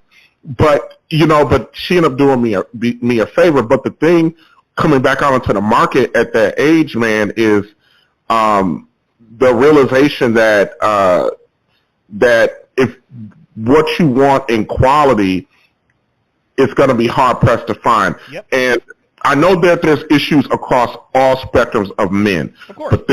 But things are usually 5 times worse within the black, construct. So if most black men want a black woman, right? One of the things that I had to unfortunately come to terms with, I don't know if I should say come to terms because I don't know if I really did, is if you are a black man and you want a black woman and that's your goal, you're going to have to swallow that you're going to be somebody's stepfather. Mm. You're going to have to swallow that. If you want a black woman, if you are over, I would say 35 years old and you're now trying to think about settling down or getting a family, you are not going to have your own family if you want a black woman. And you're not. Therein lies, and you know what? This is very interesting, TJ. Therein lies the problem. Yeah. The guy that runs the Manosphere Highlights Daily, he says it all the time. He's like, the only reason why I left America to find a wife, and the reason I wanted a wife is because I want kids. It doesn't make any sense it makes no sense for a man to get married if he does not want kids. That's just how that goes. Now, other situations like myself notwithstanding, I've never wanted kids. Even if I did, I couldn't have them with Devin. She's 46 years old. She's way past childbearing years. But one thing that I've always let people know is that when you're talking about issues like within the black community, it gets really, really, really, really bad. And yes, there are issues in all other races, but issues in the black community, it's almost like they're magnified. Derek the Trader, TJ, sends a $5 super chat. It says, Donovan, do black men in America care less these days about being shamed by black women for dating outside their race? Very good question. What are your thoughts on that, TJ? It's moving that way. Okay. It's moving that way. Let me tell you something. And I know this is going to be maybe a shock, maybe not to men. But what Kevin Samuels, what he said, how he was saying it, his standpoint, the only people that it was new to were women. Yep. That's right. And here's the other thing. Our black women don't believe that. Because in their world, they don't hear any guys talk about that. And that's why I bring back some accountability to us by being a bunch of cowards. Right. Is not having the ability to tell the women how you actually think and what you actually want. And here's the thing. Men place a lot of value on getting, how does MTR put it, the viscous innards? The viscous innards, yes. Men place a great deal of value on getting it. Yes. But guess who doesn't place any that much value on getting it? The women. Don't let any dirty dick Dillinger in them. They don't care. Nope. And so the reason why we place so much value in it is because not a lot of us get it on a regular basis, and we gotta we got to do so much to get it. So therefore, because for us, it seems like a rare commodity, so therefore we overinflate the value of it. So black men, yes, at one point, I would say through the 80s, 90s, early 2000s, we would get shamed about dating out. But I would say the last 5 to 6 years, black men are just saying, you know what? We watched our fathers, get run through by women. We have been run through, the mill about trying to, get in alignment with our women, and they've just rejected it. And so men goes, I don't, Kevin would say this all the time. Do you expect me to tell my guys to just not have a woman because you won't get right? There you go. He goes, I'm not going to tell them to do that. And I think that gave men the courage to go, you know what? He's absolutely right. Why do I gotta suffer because the woman that share my reflection don't want to get on the same page with me for whatever reason? And that more or less, TJ, that is what gave rise to the Passport Bros. All right, what you think about that one? Okay, let's go back to some more cases in point. And keep in mind, I'm still talking to the single brothers out there. All right, bro. Now, I'm hoping that I'm laying down some stuff for you to consider as a single man so that you can actually do something that would propel you into a different life. And the only thing that I can do personally speaking, is to tell you what I have actually experienced during my lifetime. And keep in mind that I done, the way I always put it, I done seen it all. From every angle that you could imagine, I done seen it all. I done witnessed it, and I come to the conclusion that the best thing you could do is the first thing that I told you in the first place when I came on the air. Do you get your money, your bank, your horse, your carriage, your capital? Just do you. You don't have to worry about her. She gonna be right there. There will be no escape. They are hunters, and don't ever think that you are doing something and you are not under surveillance by the opposite sex. No, you're not. I don't care if you go out of town. I don't care if you go out of the country. They still gonna be right there. You ain't gotta worry about that. Your job is supposed to be doing what you are supposed to do about you. If you busy doing that, then you ain't gotta worry about all that. If you keep in mind that you can get rid of all the homeboys and the buddies and all that. Drop that, get rid of that. You got all kind of stupid up in there, so you ain't got time for that. Let's deal with dating problems. Let's find out about that. Hold on. Boom. Oh yeah, that's perfect. Booyah. Now, this is E. Dean Cole, owner of E. Dean Cole Financial. This video will first be seen on the Patreon TV Uncut. Uncut. Yes, and we just finished doing a live feed on my Facebook, which Dean shared out. I got a lot of friend requests from that. Yeah, we had over 1,000 people watching, 1,100 people watching. Dean is the man in the office. I'm the paper pusher. The one when you're like, nah, I know LoShawn and Trucker Brown ain't come up with that. This is the guy. Because you're right, I didn't come up with it. Now, Dean, this is a question I wanted to ask you. All right. You're a successful guy. Okay. Okay, it's better than someone else saying yo. Yeah. Okay. You're a successful guy, CEO, coupe Benz, all that jury, random trips out of the country, private jets. What is it like dating as a successful, because even on, let's say we lean to the Afro-American side. Yeah, because that's all I date. Okay, Afro-American side. Mm-hmm. What is it like to be, that's basically to them cream of the crop, is it not? Yeah. Yeah. Give us an insight on that. Is it easy? It's not easy. I don't know if it seems easy. Does it seem, I make it look easy? From the outside looking in. How do I make it look easy? I mean, there's pictures of you on Instagram with 8 women at one time. Mm-hmm. Did you see that, Lo? I did.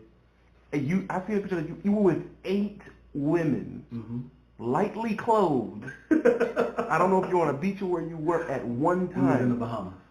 You was in the Bahamas. I thought you were talking about when we was in my suite. Did a video when we was in my suite. Okay, that's a whole different thing. So to me, from outside looking in, if you're white collar, successful man, dating is easy for you, from my understanding. That's how I look at it. It's not. It's hard. You guys have seen me publicly try to date somebody. Yeah. And it was a huge debacle. True. She tried to steal my clients. She wanted, and we were talking about this a little bit too, like, I will respect a chick if she was like, hey, I think you're sexy. Hey, here go a coochie shot. Hey, here goes some breasts or whatever. I'm interested in you. That direct approach, I would respect her more versus the, hey, I want to pick your brain, or hey, I want to run something by you, or hey, let's take a business trip someplace and whatever, and you get there and she trying to talk to you. That bothers me. Like that literally bothers me. So when the women come at you, do you think you attract more successful women that have agendas, or more women that are not successful that's just trying to talk to you? To be honest with you, women all the time tell me that I'm intimidated. That's why it's hard. Even though it seems like I get a lot of attention from women, it does look that way. It seems that way, but it doesn't. The follow up ain't there. It's like they'll come and look like ooh there's no follow up. There's no, and see this thing about it too. Like I can't just like dive in somebody's DMs because I feel like who about the, I don't want to be KT'd. Who gonna KT me? Inside with joke. You know what I'm saying? I don't want to be KT'd. You know what I'm saying? So because of that, it's difficult, man. Like I use services. Like I use like high-end dating services. Like I use high-end dating services. I heard that a lot of really successful women or men end up finding it that they have to use those. Yeah, I use like high-end dating services. What do they provide? They screen the chicks. I went out with a chick that was 21 a couple of weeks ago, and she works for like some of the top surgeons in Atlanta. So they screen them.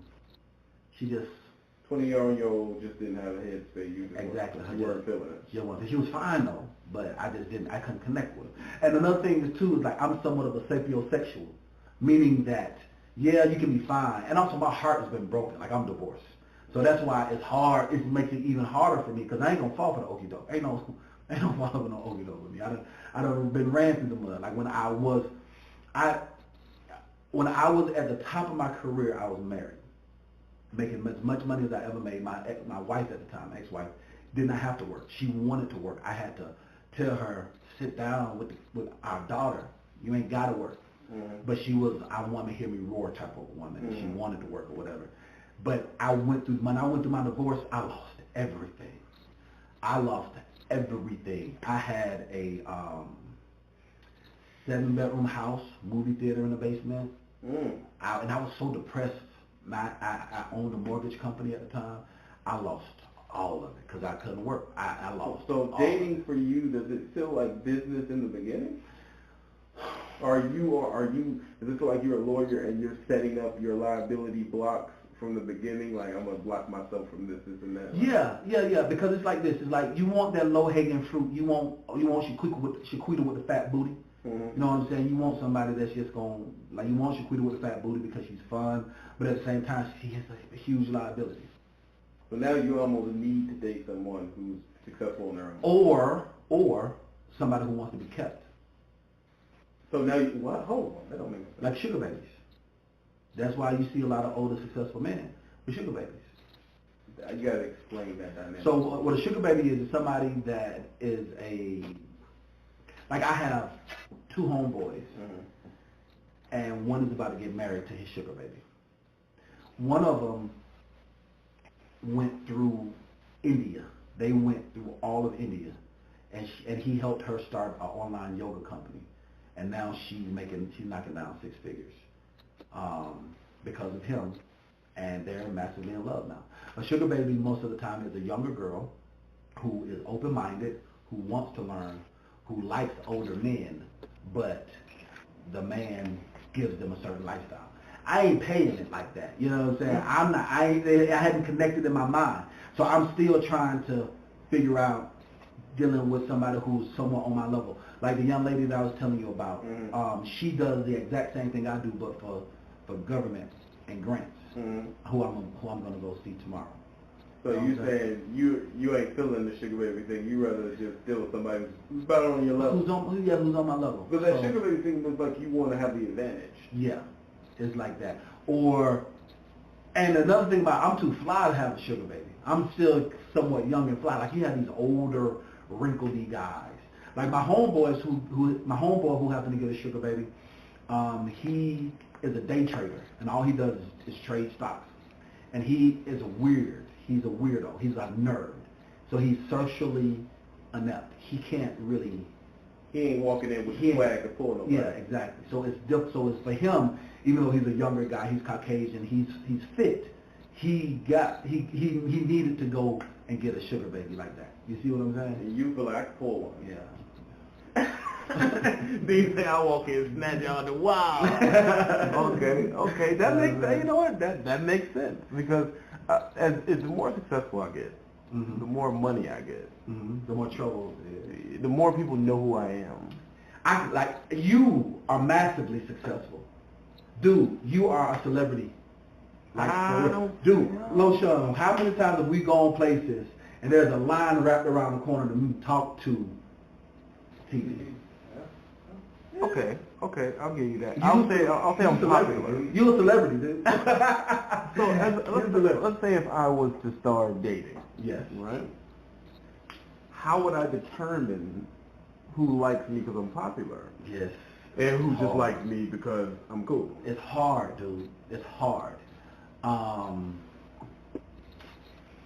You gotta vet them out, man. One of the things is, this is one thing I discovered. Eventually the real them gonna show up. And you just have to, you can't give them too much. And this is the thing, don't be public with them. Like people say they see me, like people don't really know who I date. They might see I have friends, and I like to mention I have friends. Would you ever be putting that business on social media? Yeah, because I'm that type of person when I know it's solid, when it's rock solid. Like you don't see nothing now because I had to take it all off. But yeah, because that's like, and also, this is the thing too.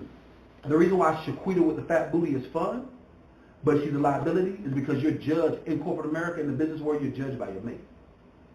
So it'd be more beneficial just not to have one until you have the right one. But no. There are certain realms you can't go into without one. Really? It's a double-edged sword. You can't be the president of the United States and you're single. It's hard for you to be a senator, hard for you to be a mayor, hard for you to be a council person. Council person gets paid $35,000, $40,000 a year, but they're a public figure. They go through a vetting process for your mate. Certain CEOs, certain positions you have. So you ain't gonna be the top dog at Merrill Lynch where I You're work. not gonna be the top dog at Merrill Lynch where I work. I did not know that. Yep.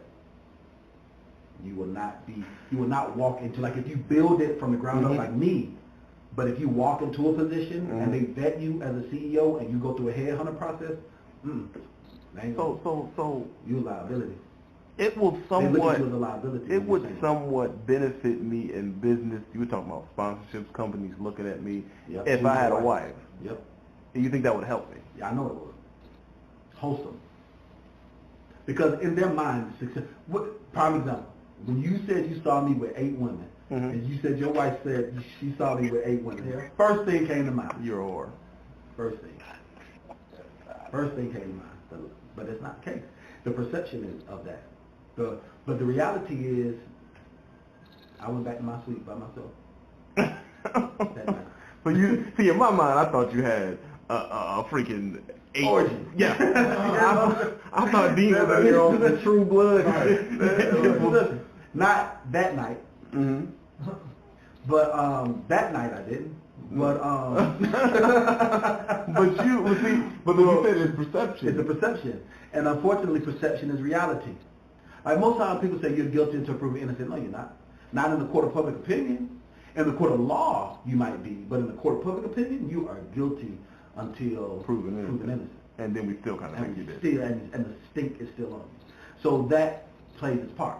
Also, when it comes to business, like certain married men don't like their women to enroll into my course, don't want me to do business with them.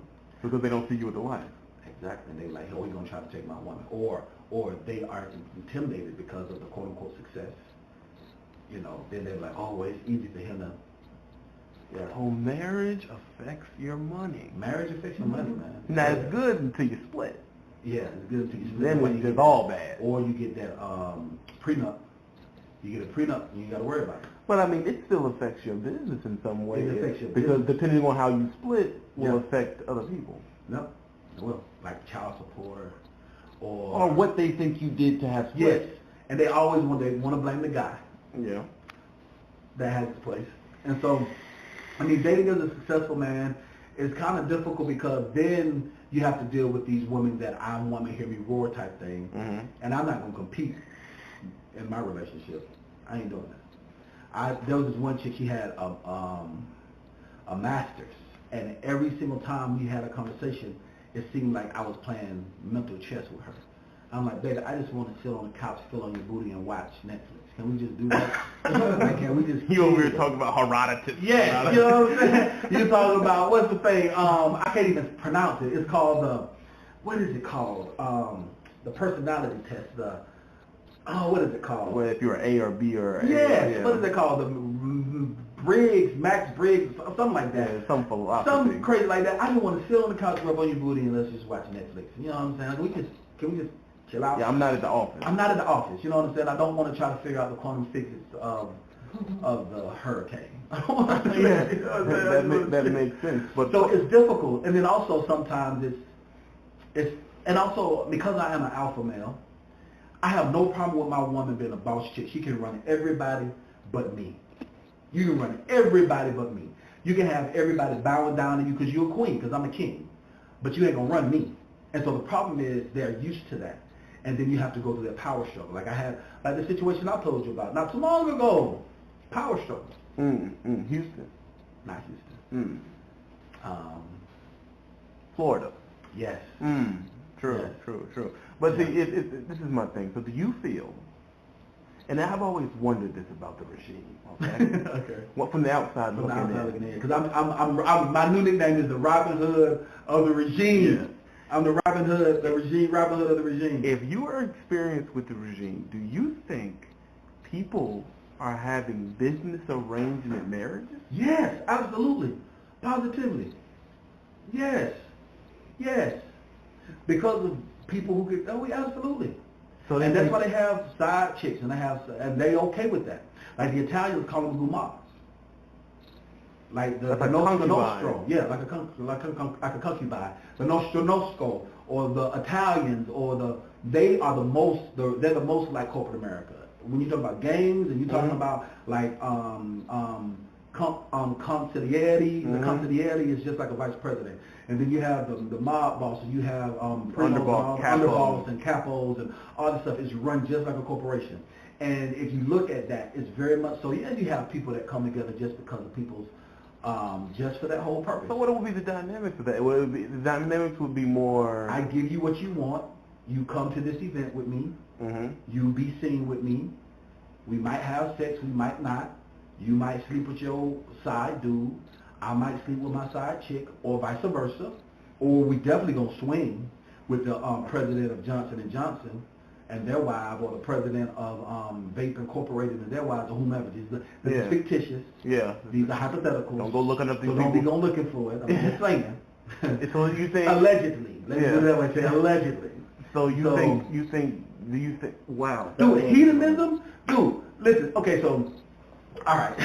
So being in the regime, I get invited to events. I got invited to a CEO event in London. I will show you the invitation. A swingers party in London for CEOs. What?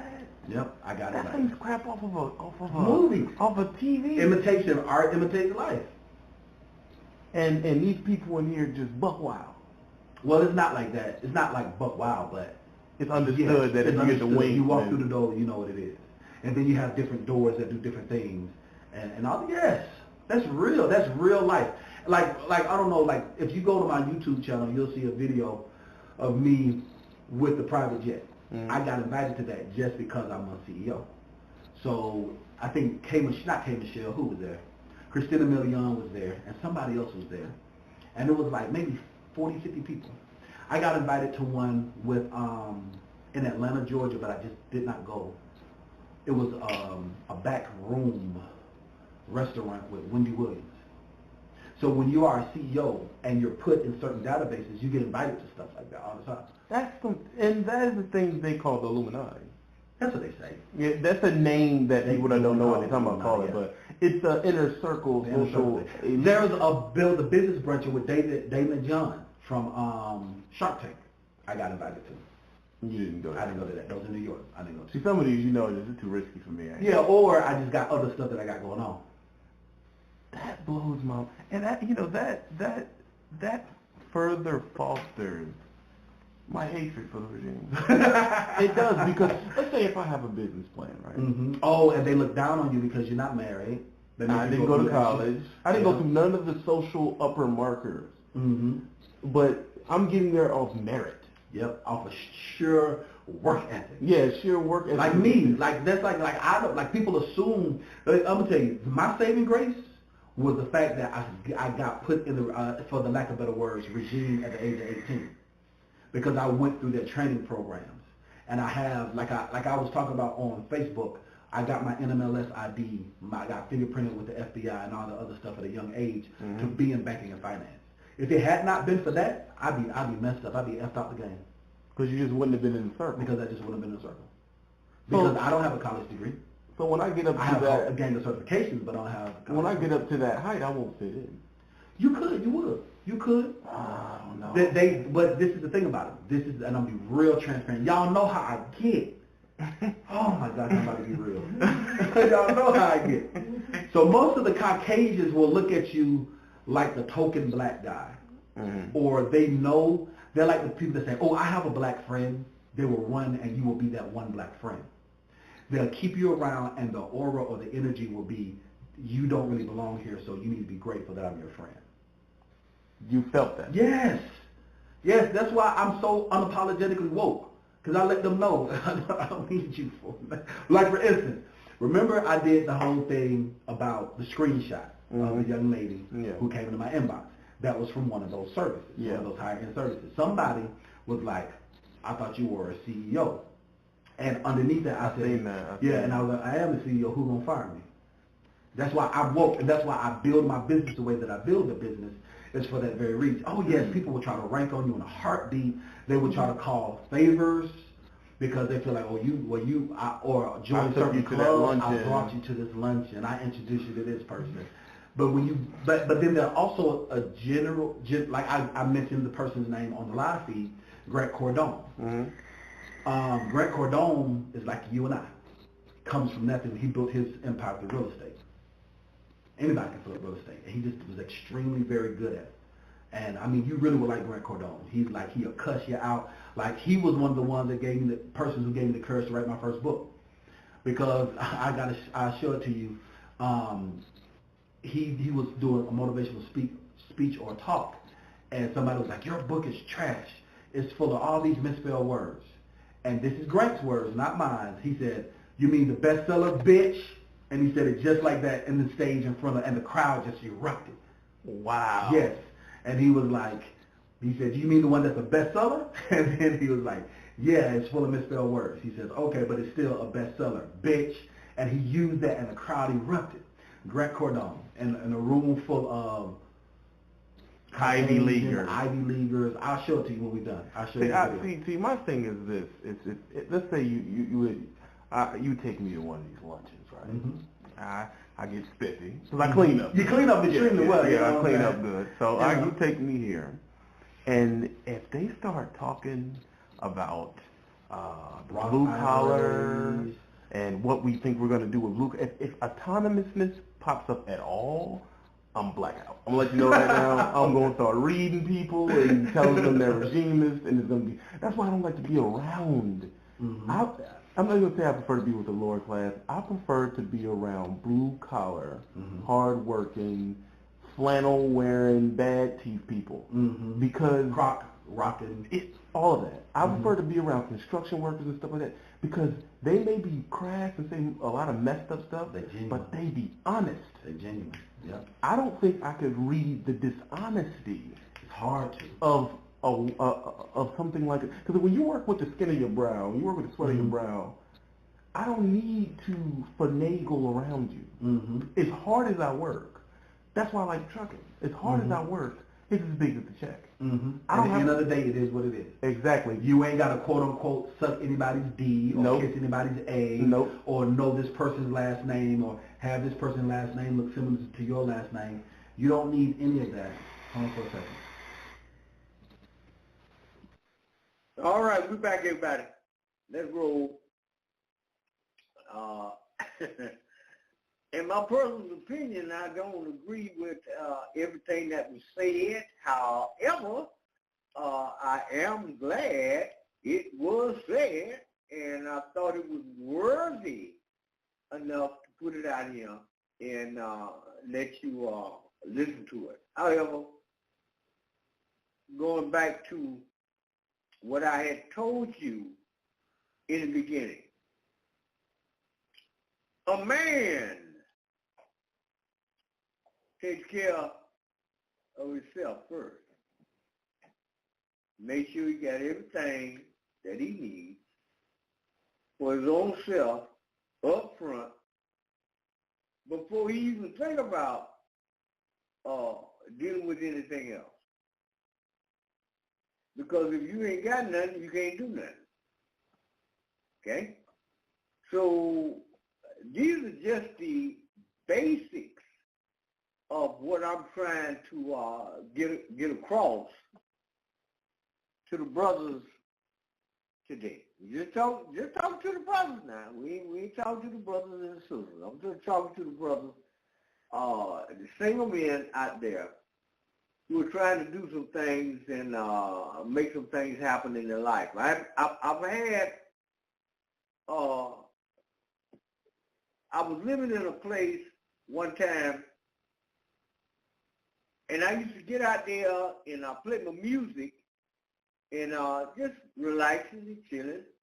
And here come another brother. He come out there and he sit down, and we sit down and listen to old school music and stuff. He said, you know what, man? He said, the songs that you play today, he said, I ain't heard them since back in the day when I was a young man and growing up. I said, okay, well, I'm glad you, if you enjoyed it, if you did, I'm glad you did, because that's all I listen to. I don't want to hear no junk. I want to hear some real stuff that means some real things. You know what the man told me? He said, I'm going to tell you something. Before I came out here and sit out here and listen to you playing the music that you listen to, he said, I was finna, before I came out here, I was finna blow my own brains out. I said, no, man. He said, yeah, because I feel like I ain't got no hope. I ain't done nothing. I ain't got nothing. I can't get nothing. But after listening to the music that you played today, He said, I have a different perspective. I think I'm going to do something different. I said, all right. I said, well, for all his work, thank you. And I hope it help you, and I hope you think about certain things different. Now, telling you that story, what I want you to think about is this. I was in that particular spot at that particular time, and in my personal opinion, a critical point in history. And so you have every reason in the world to take care of yourself and do right by yourself and then move forward so you can do something and assist somebody else. I just thought I'd put that out there for you, to let you know what I ran into, because as far as I'm concerned, this was magnificent. I never heard anything like it in my life. But that is what the man told me. Let's deal with some experiences. Okay guys, I'm finally making this video for you all because I know I've been promising this video for y'all. Today I am going to be talking about my experience and journey in corporate America as a black male. I've had ups, I've had downs, I've witnessed bias, I've witnessed discrimination. So yeah, happy to share my experience with y'all and share this story.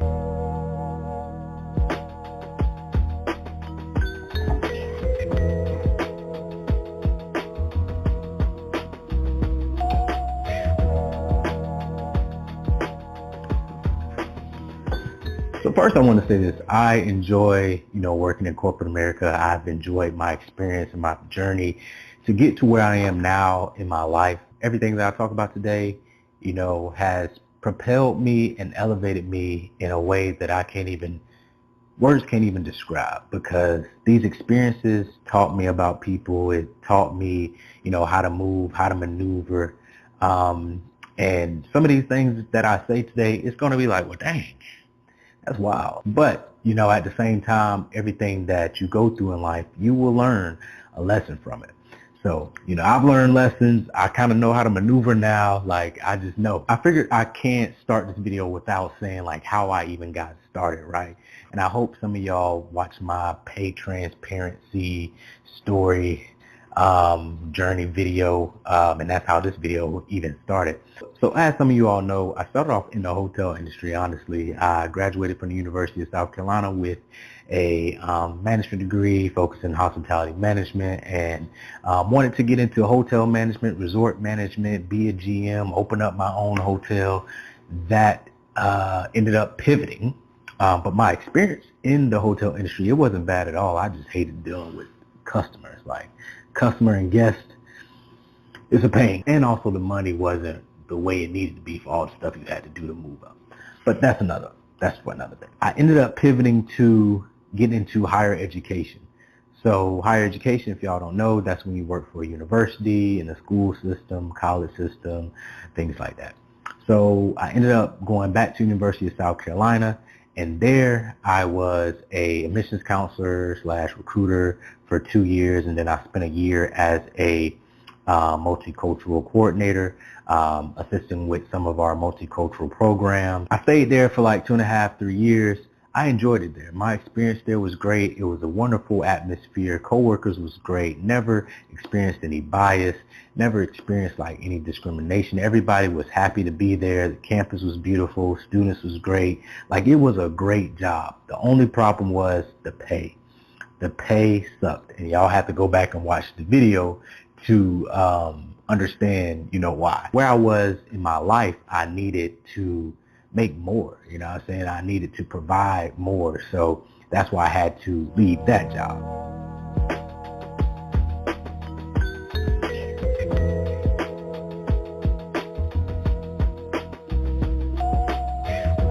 So when I left that job, I ended up applying to a bunch of jobs, y'all. I applied to job after job. I had interviews with NASCAR. I had interviews with Airbnb, Twitter, a whole bunch of companies. Anyway, I ended up landing my first corporate job as a contractor. So I ended up applying for a recruiter job at Deloitte.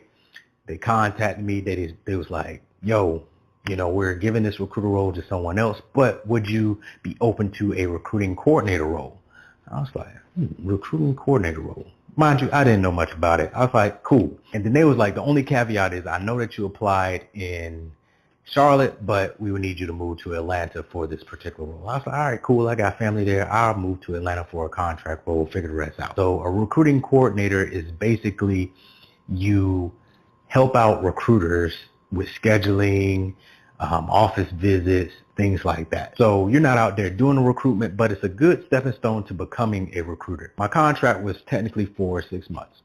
So I started the role, moved down to Atlanta, went into the office. First person I saw was a black young lady. Crystal, if you're watching this, I appreciate you. The only black person that was technically on the team that I was on. She welcomed me with open arms. She was the first person I seen when I walked in the building. You know, I'm dressed in, you know, the Deloitte attire. If y'all know Deloitte, you know, you got some khakis on, you got the button down on, you know, you got a little brief thing, you know. So I was ready. Crystal was very cool, you know what I'm saying? I'm still cool with Crystal to this day. One of my best friends that is a woman for short. Me and Crystal, we was like this, you know what I'm saying? Y'all know when you got that one friend in the office, y'all be here. But anyway, we was on a team, and she was a coordinator, and I was a coordinator. I was a coordinator for a couple of recruiters. She was a coordinator for a couple of recruiters. Both Crystal and I had the same manager since we both were coordinators. So this is where I got my first taste of being like a black male in corporate America. And it didn't help that I was the only black male on the coordinator team in like the Southeast, maybe. It was like maybe one or two of us, man. My first issue came when me and my manager, we would be talking and things like that. And I thought she trusted me, you know what I'm saying? Like, I didn't do anything for her not to trust me or anything like that. Somehow she told Crystal, like, oh, I don't think Corey is happy in his role, this and that. Can you talk to him and see? So Crystal told me, she was like, yeah, like, such and such said that she feel like you're not happy on the team and you don't want to be here, and I was like, what? I ain't even doing that.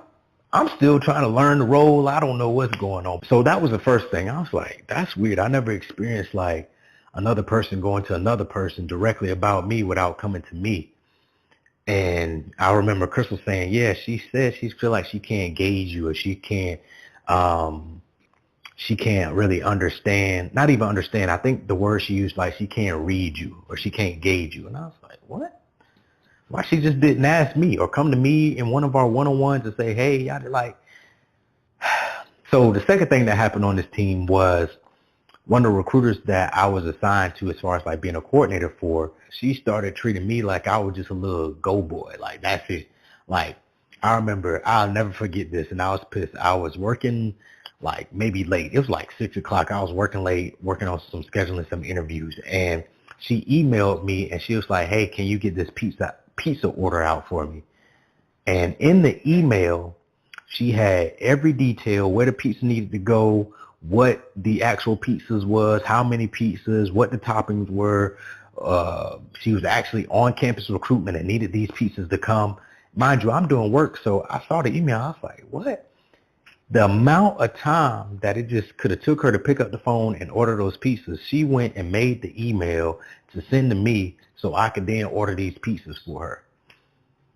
It was the weirdest thing ever. So then I was like, this is so weird. Between my manager and then her, it was just wild to me because I never experienced anything like that. This is probably like month 4 within the contract. Remember, I have 6 months in. I was like, they probably are not going to renew my contract even if they could, because I just have this bad vibe, you know what I'm saying? So then I started interviewing with other companies. Crystal hooked me up with one of her people that they was looking for a role at Accenture. Ended up applying to that role to be a campus recruiter for the AUC. And then that's when I started my next role. So I ended up leaving Deloitte before my contract was even over. Deuces, I'm out, and went over to Accenture.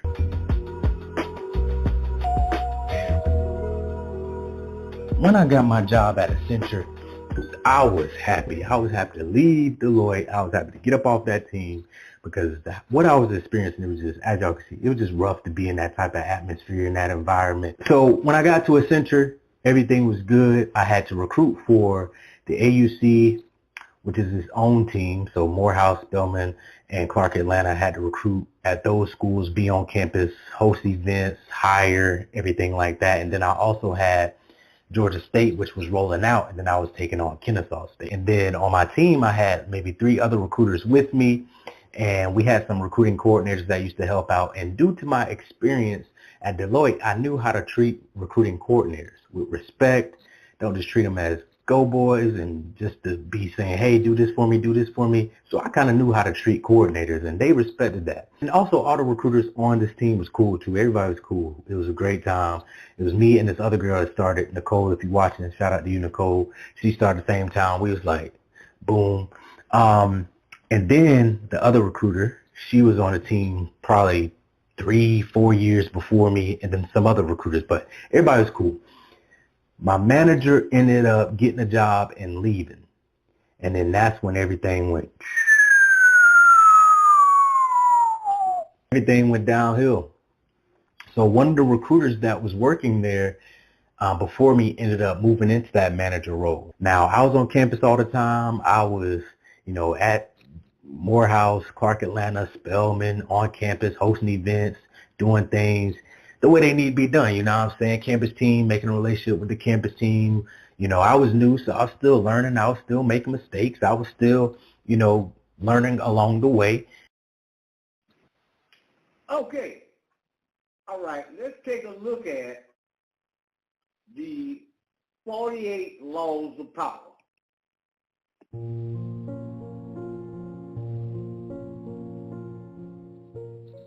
Law 1. Never outshine the master. Always make those above you feel comfortably superior.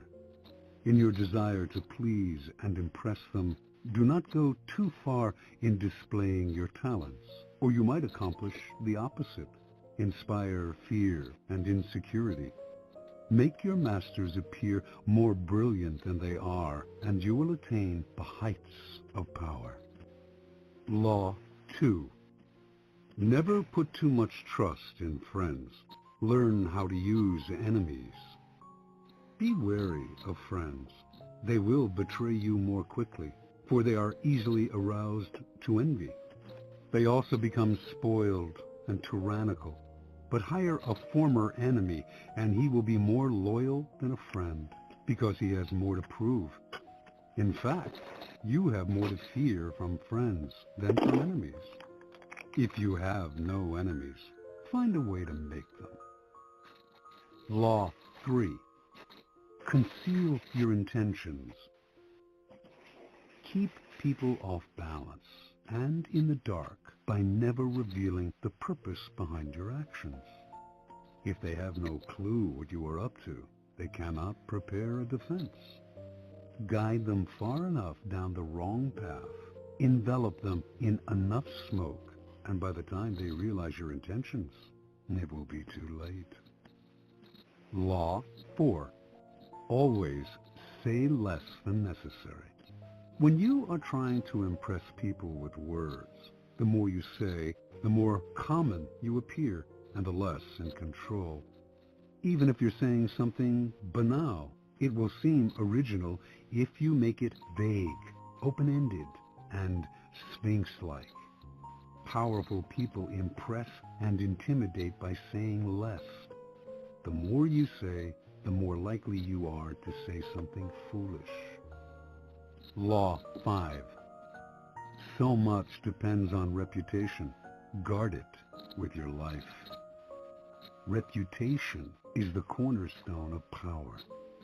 Through reputation alone, you can intimidate and win. Once it slips, however, you are vulnerable and will be attacked on all sides. Make your reputation unassailable. Always be alert to potential attacks and thwart them before they happen. Meanwhile, learn to destroy your enemies by opening holes in their own reputations. Then stand aside and let public opinion hang them. Law 6. Court attention at all cost. Everything is judged by its appearance. What is unseen counts for nothing. Never let yourself get lost in the crowd then, or buried in oblivion. Stand out. Be conspicuous at all cost. Make yourself a magnet of attention by appearing larger, more colorful, more mysterious than the bland and timid masses. Law 7. Get others to do the work for you, but always take the credit. Use the wisdom, knowledge, and legwork of other people to further your own cause. Not only will such assistance save you valuable time and energy, it will give you a godlike aura of efficiency and speed. In the end, your helpers will be forgotten and you will be remembered. Never do yourself what others can do for you. Law 8. Make other people come to you. Use bait if necessary. When you force the other person to act, you are the one in control. It is always better to make your opponent come to you, abandoning his own plans in the process. Lure him with fabulous gains, then attack. You hold the cards. Law 9. Win through your actions, never through argument. Any momentary triumph you think you have gained through argument is really a Pyrrhic victory. The resentment and ill will you stir up is stronger and lasts longer than any momentary change of opinion. It is much more powerful to get others to agree with you through your actions without saying a word. Demonstrate, do not explicate. Law 10. Infection. Avoid the unhappy and unlucky. You can die from someone else's misery. Emotional states are as infectious as diseases. You may feel you are helping the drowning man, but you are only precipitating your own disaster. The unfortunate sometimes draw misfortune on themselves.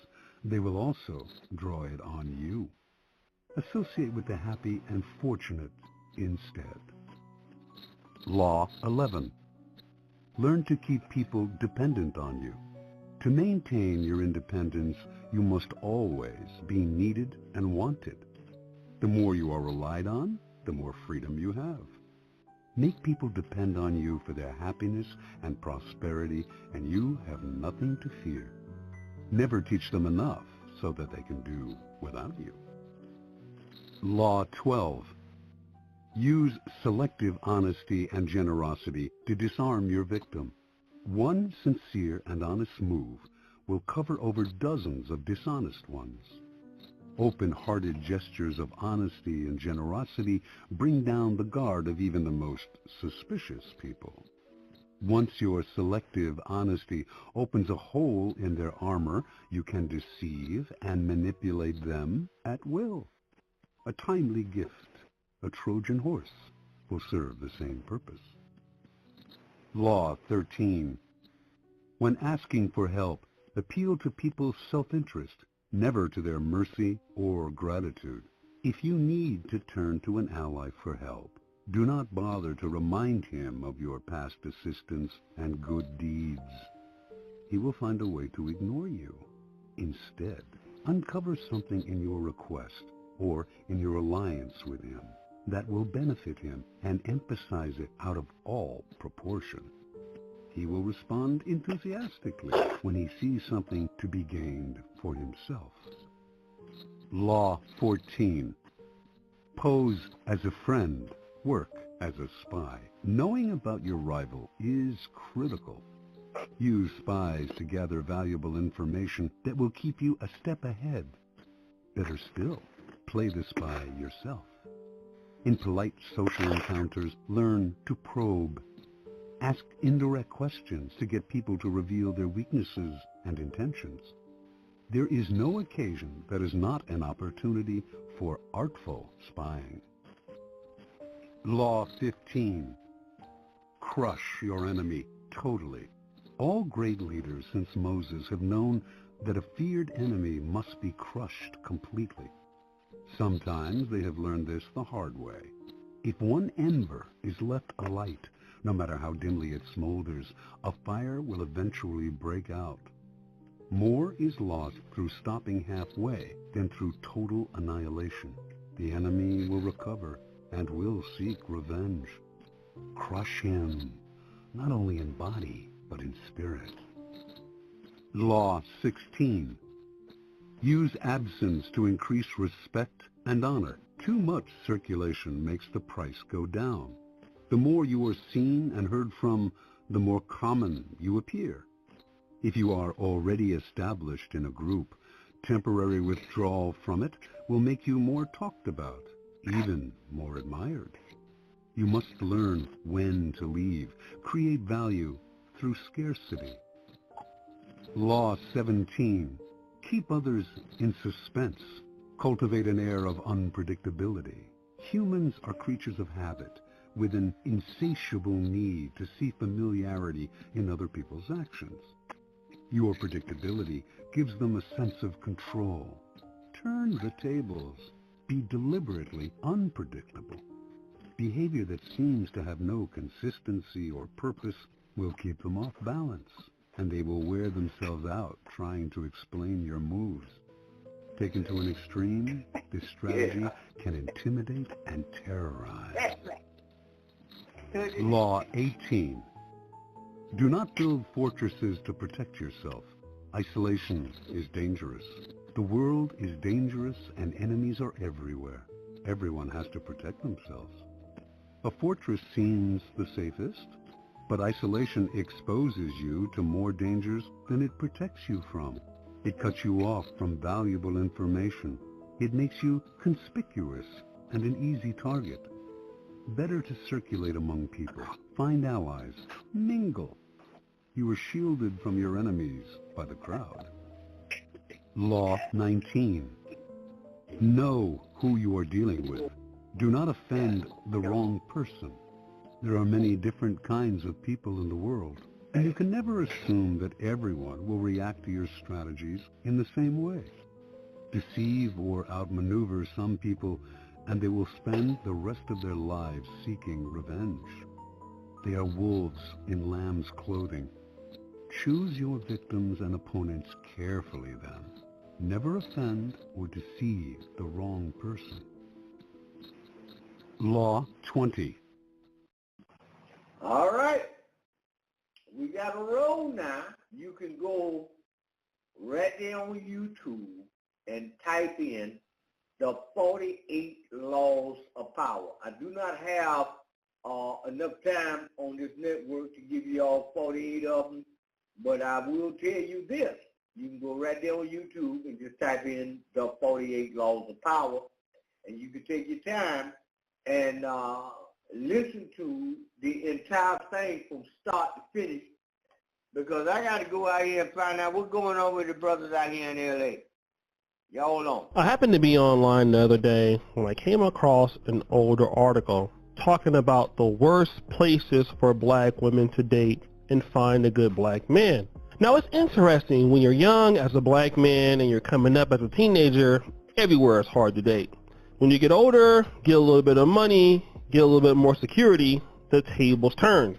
The reverse is true for black women. When they are younger, it is much easier. As they go to different cities, it becomes more difficult.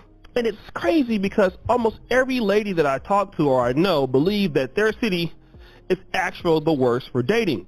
It depends on where you're at. This lady, who was very, very beautiful, was living and working in Washington, D.C., but she decided to do this to find love. Relocating for love, is that desperate or is that a practical investment? Why do you think so?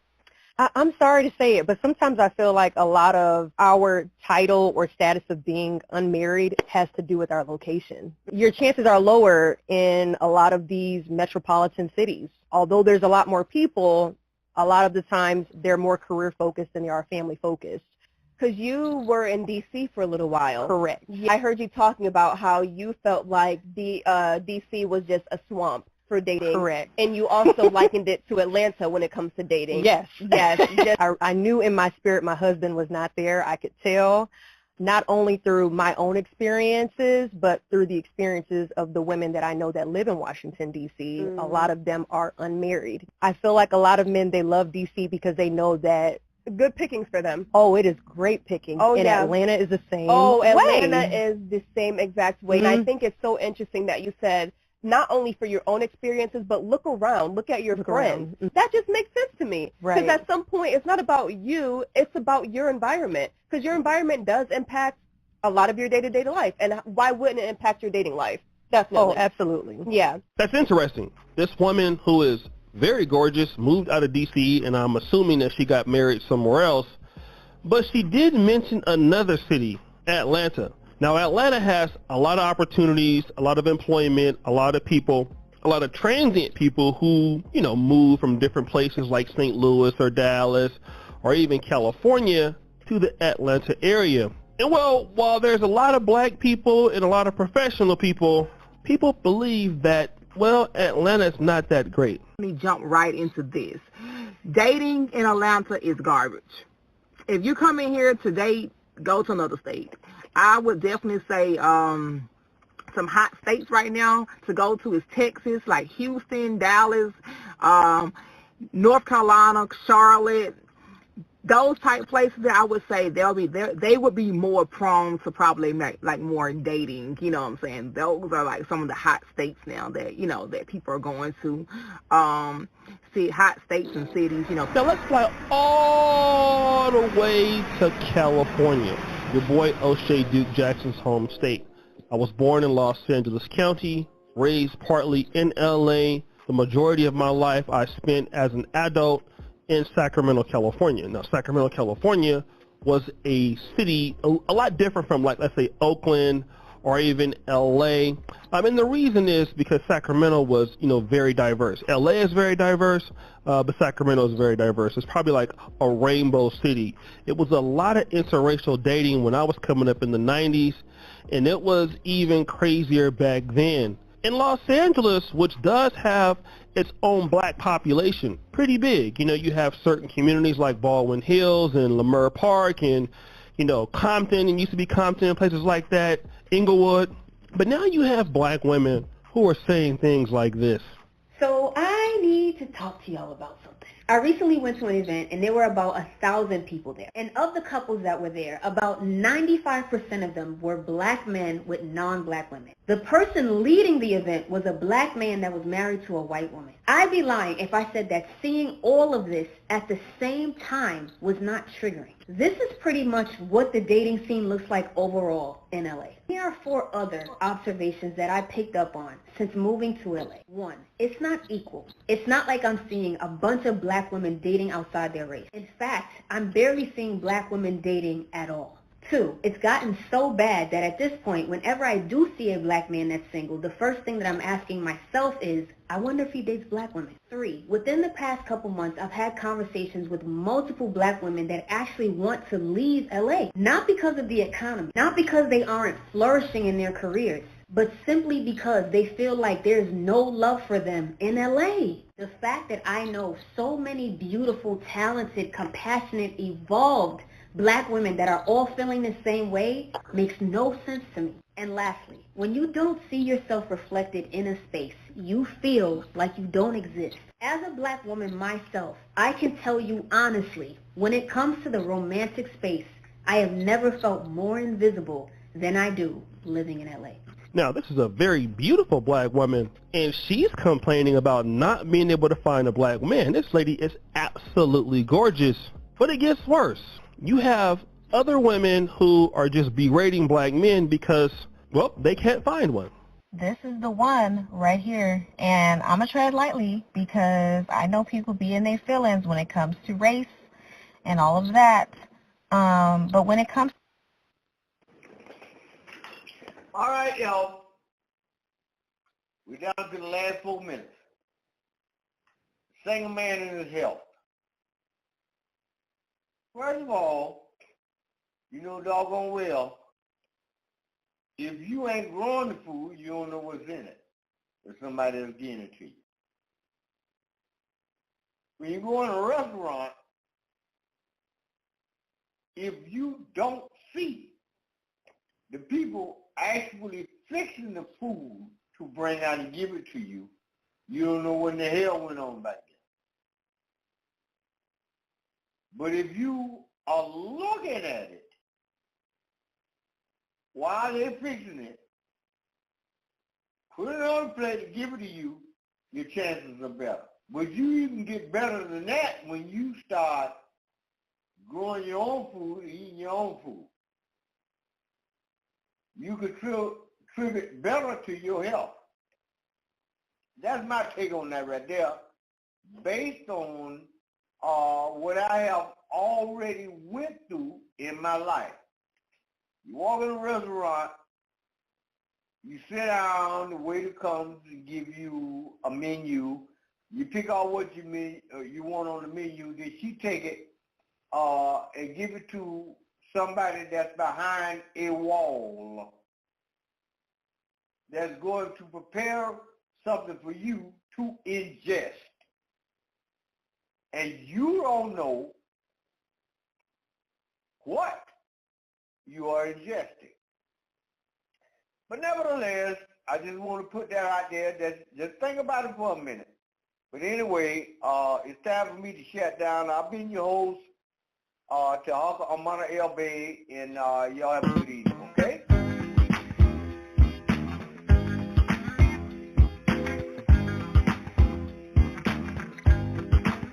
Hey, I'm a long way from my lady, but I can always feel her presence.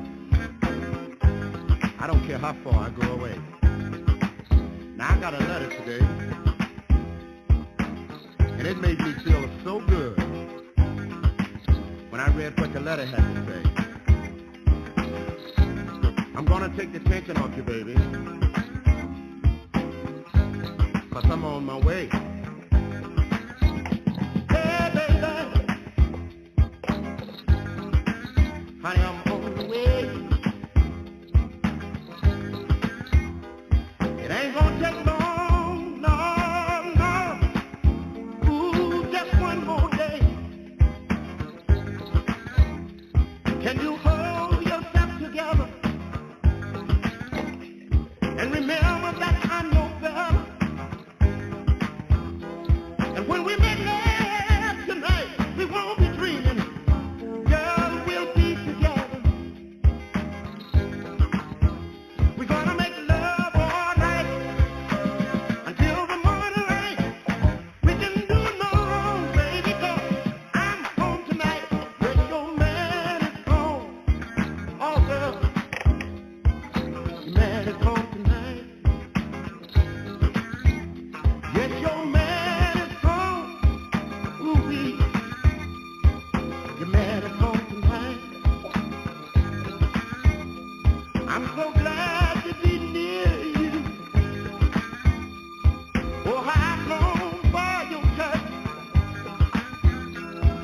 I need your loving so badly. Girl, I can't never get enough. Touch me, baby. And you send chills up and down my spine. I know you got what it takes for me, baby. Oh, yeah. I'm gonna love you till the end of time. We're gonna make love all night until the morning light. We can do no wrong, baby, 'cause I'm home tonight. Yes, your man is home. Ooh-wee. Your man is home tonight. Yes, your man is home. Oh, lady. Your man is home tonight. You're so satisfying in everything you do. Tonight when we make love, baby, girl, I know I won't turn you loose. Your love and touch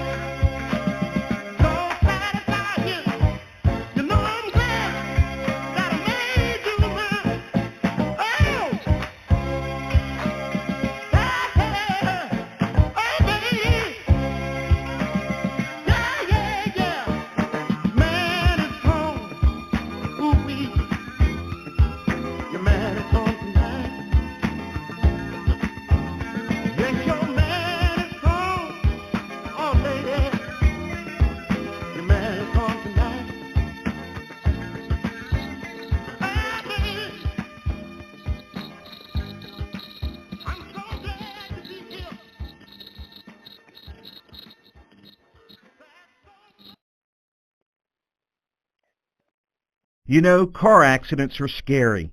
That split second before impact when you try to drive your way out of it, but you just can't. And suddenly your life changes forever. Your long-term medical outlook doesn't resemble the healthy future you had just seconds earlier. You can't swerve to miss the pain either. If a car accident has left you hurt and afraid, call 396-5555 now. It's time to turn your fear into fight. Farah & Farah, Jacksonville.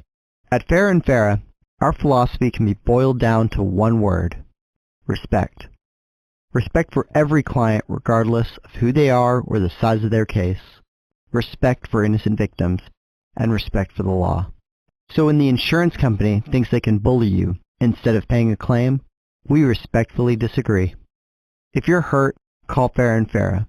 We'll help you get the respect you deserve. Call 800-500-5555. Jacksonville.